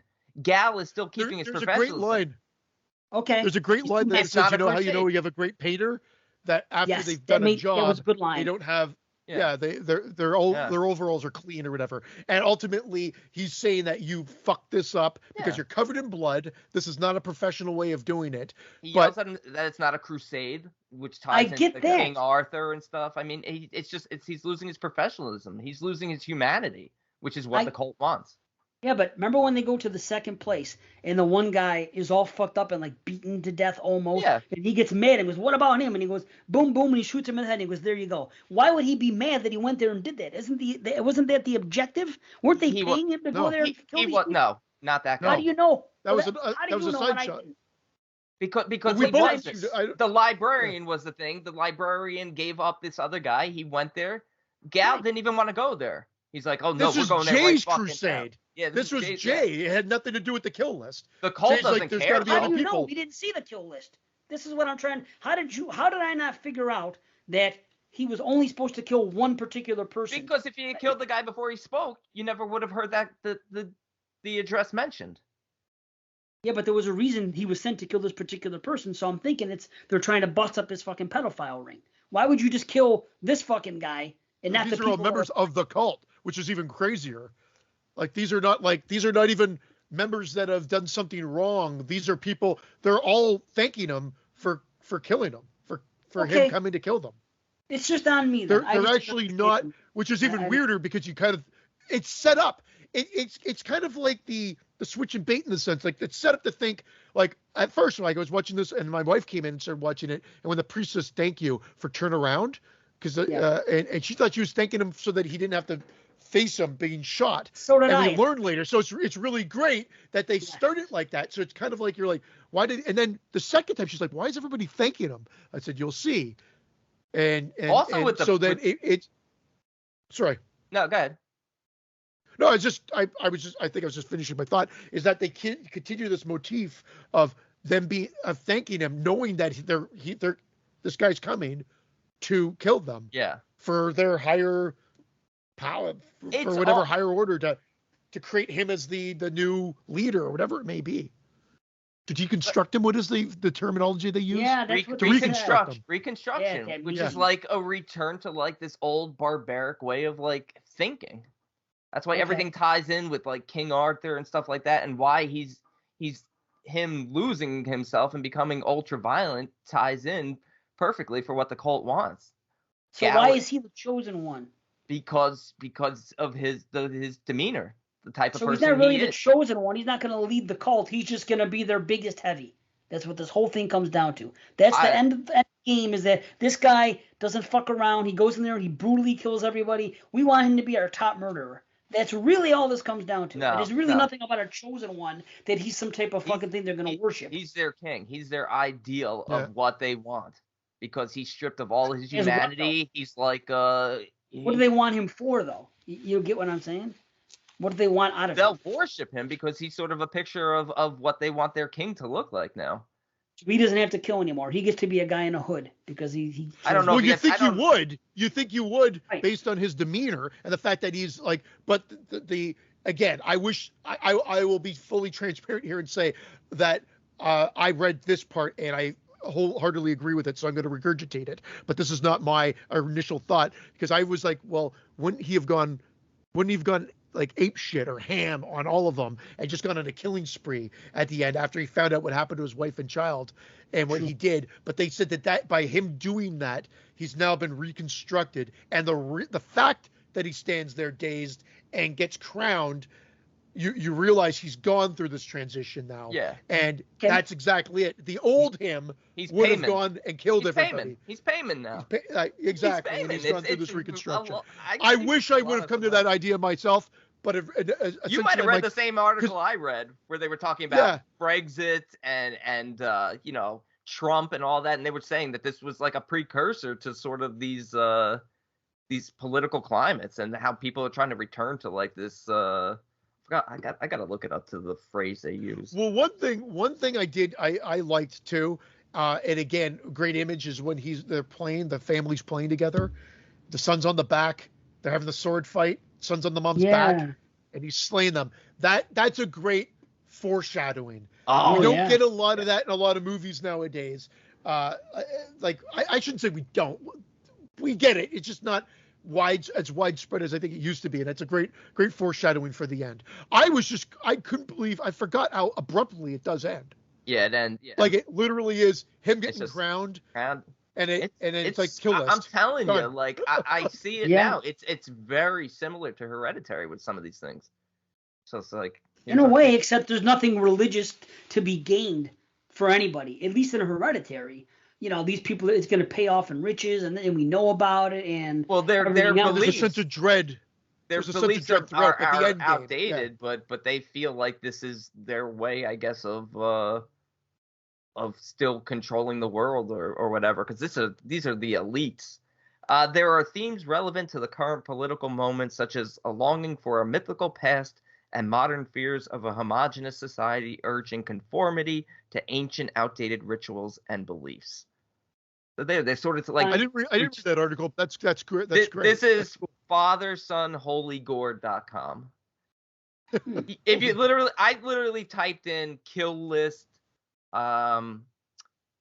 King Arthur connection, and this was one of the first articles that came up, because I figured King Arthur had a lot to do with it, because the son wanted the King Arthur story, and it's it's mythical and how it was tying into what was happening.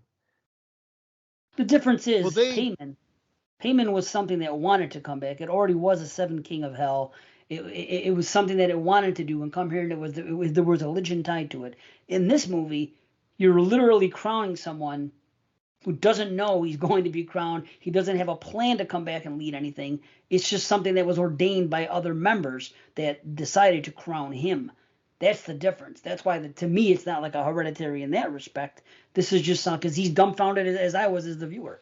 I'm like, okay, so I guess you're king shit now. I get, and I'm not knocking it. And again, you guys have helped me understand it. I don't know what it is about me that as I'm watching this, I didn't connect the dots this way. I was just like confused as to why. I was like, why is he mad? How come he's going off? Isn't this what they're paid to be doing? I didn't get it.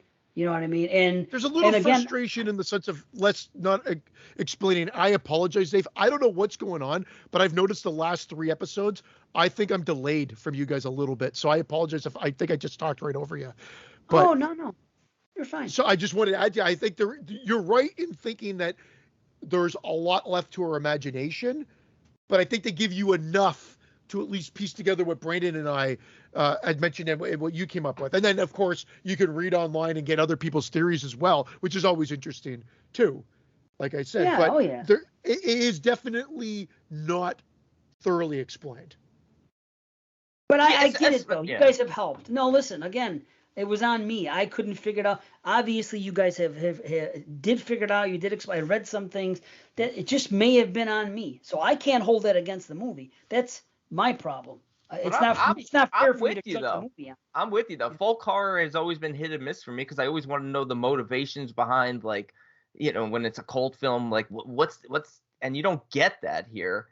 But, you know, when you read articles and look up stuff and you see the foreshadowing, particularly of the fact that Jay is the epitome of what they're looking for, especially if they're trying to return to like the you know, the past, these really like old sort of like ideal utopian times that they think it was, even though it wasn't. You know, the scene with the rabbit, when the cat kills the rabbit and he eats the bunny just out of spite, like an old hunter-gatherer, like no food is going to go to waste. Like, that's just is a disgusting scene. No rational human being, Gal, wouldn't have done that.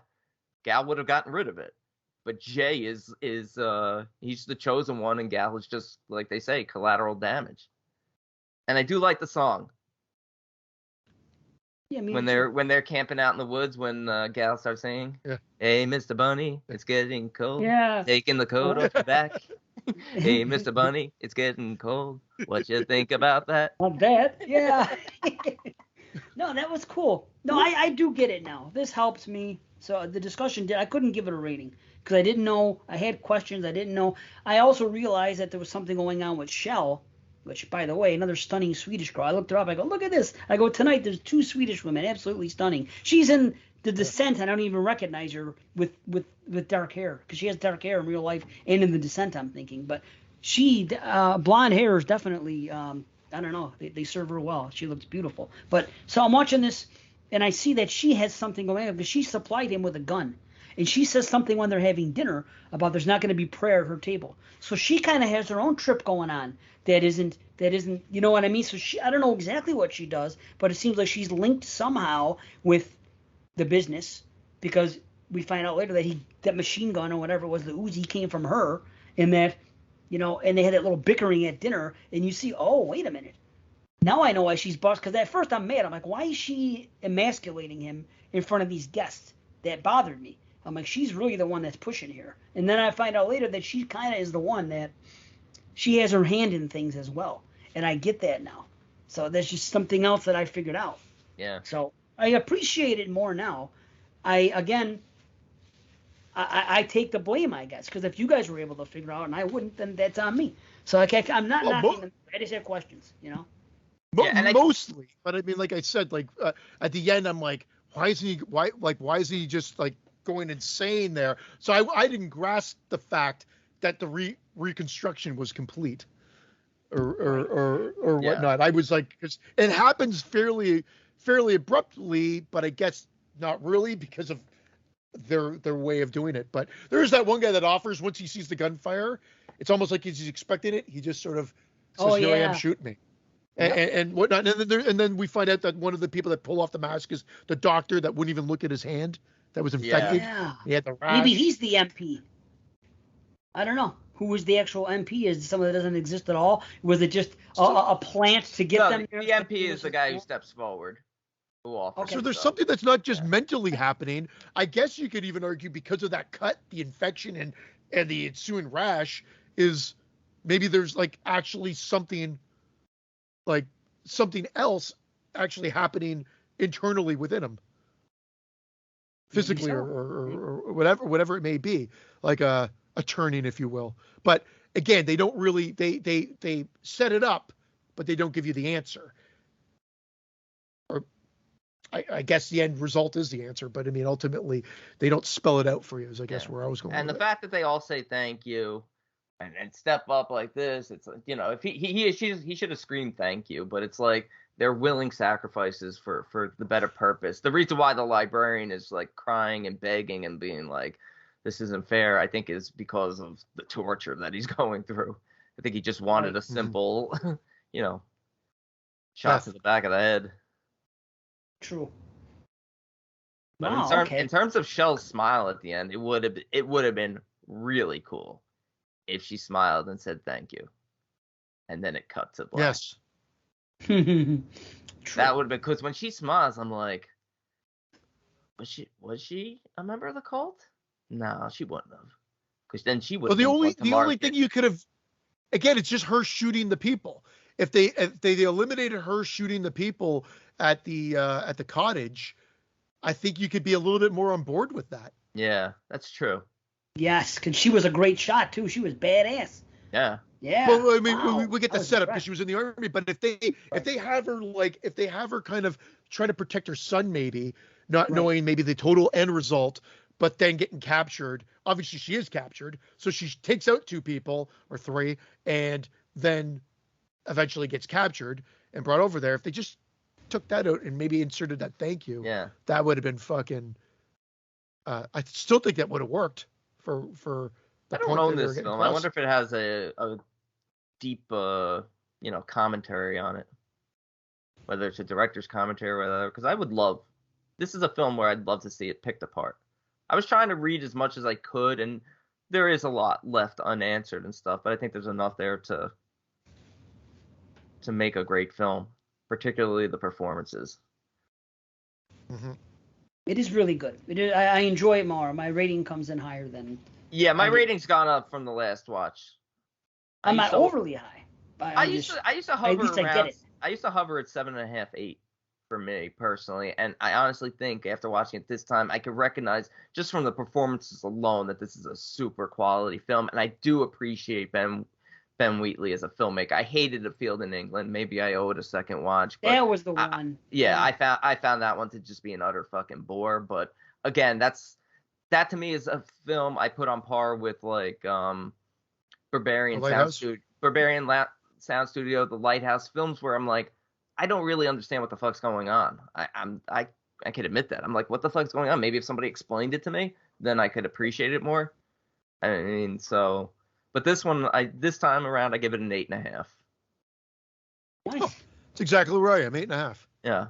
Okay, and I give it an 8. So I think maybe another view after this discussion and everything up, maybe I could see it a different way. And again, like I said, I'm the type of person I don't want to. It was unfair for me to criticize it. I was just really criticizing the way I didn't get it. It's on me. I can say that. You know what I mean? At first, it may have sounded like I was against it, but I was just like hoping you guys could point things out. Sometimes you can, and it works. Other times you can't. And I got to say, well, I don't like this movie that much as a result. But so it's a good discussion. I'm glad we had it. And I also read something that says. Oh. No, you go first. I was gonna say I read something that said something about the. Some of the shots, like seeing the mansion where the house where the cult was, seeing that mansion representing the cult and elite group, and then them going to these subterranean tunnels representing like what they're trying to eliminate, like the common man. Okay. Wow, that's really deep. Yeah, I read that somewhere. I was like, that's pretty cool. I'm like, it is cool. Not stuff I would necessarily. I wouldn't like a castle too, so maybe it brings back that King Arthur. Yeah, that thing. Right. What was I going to say? Oh, again, not deep, but just gory and really well done.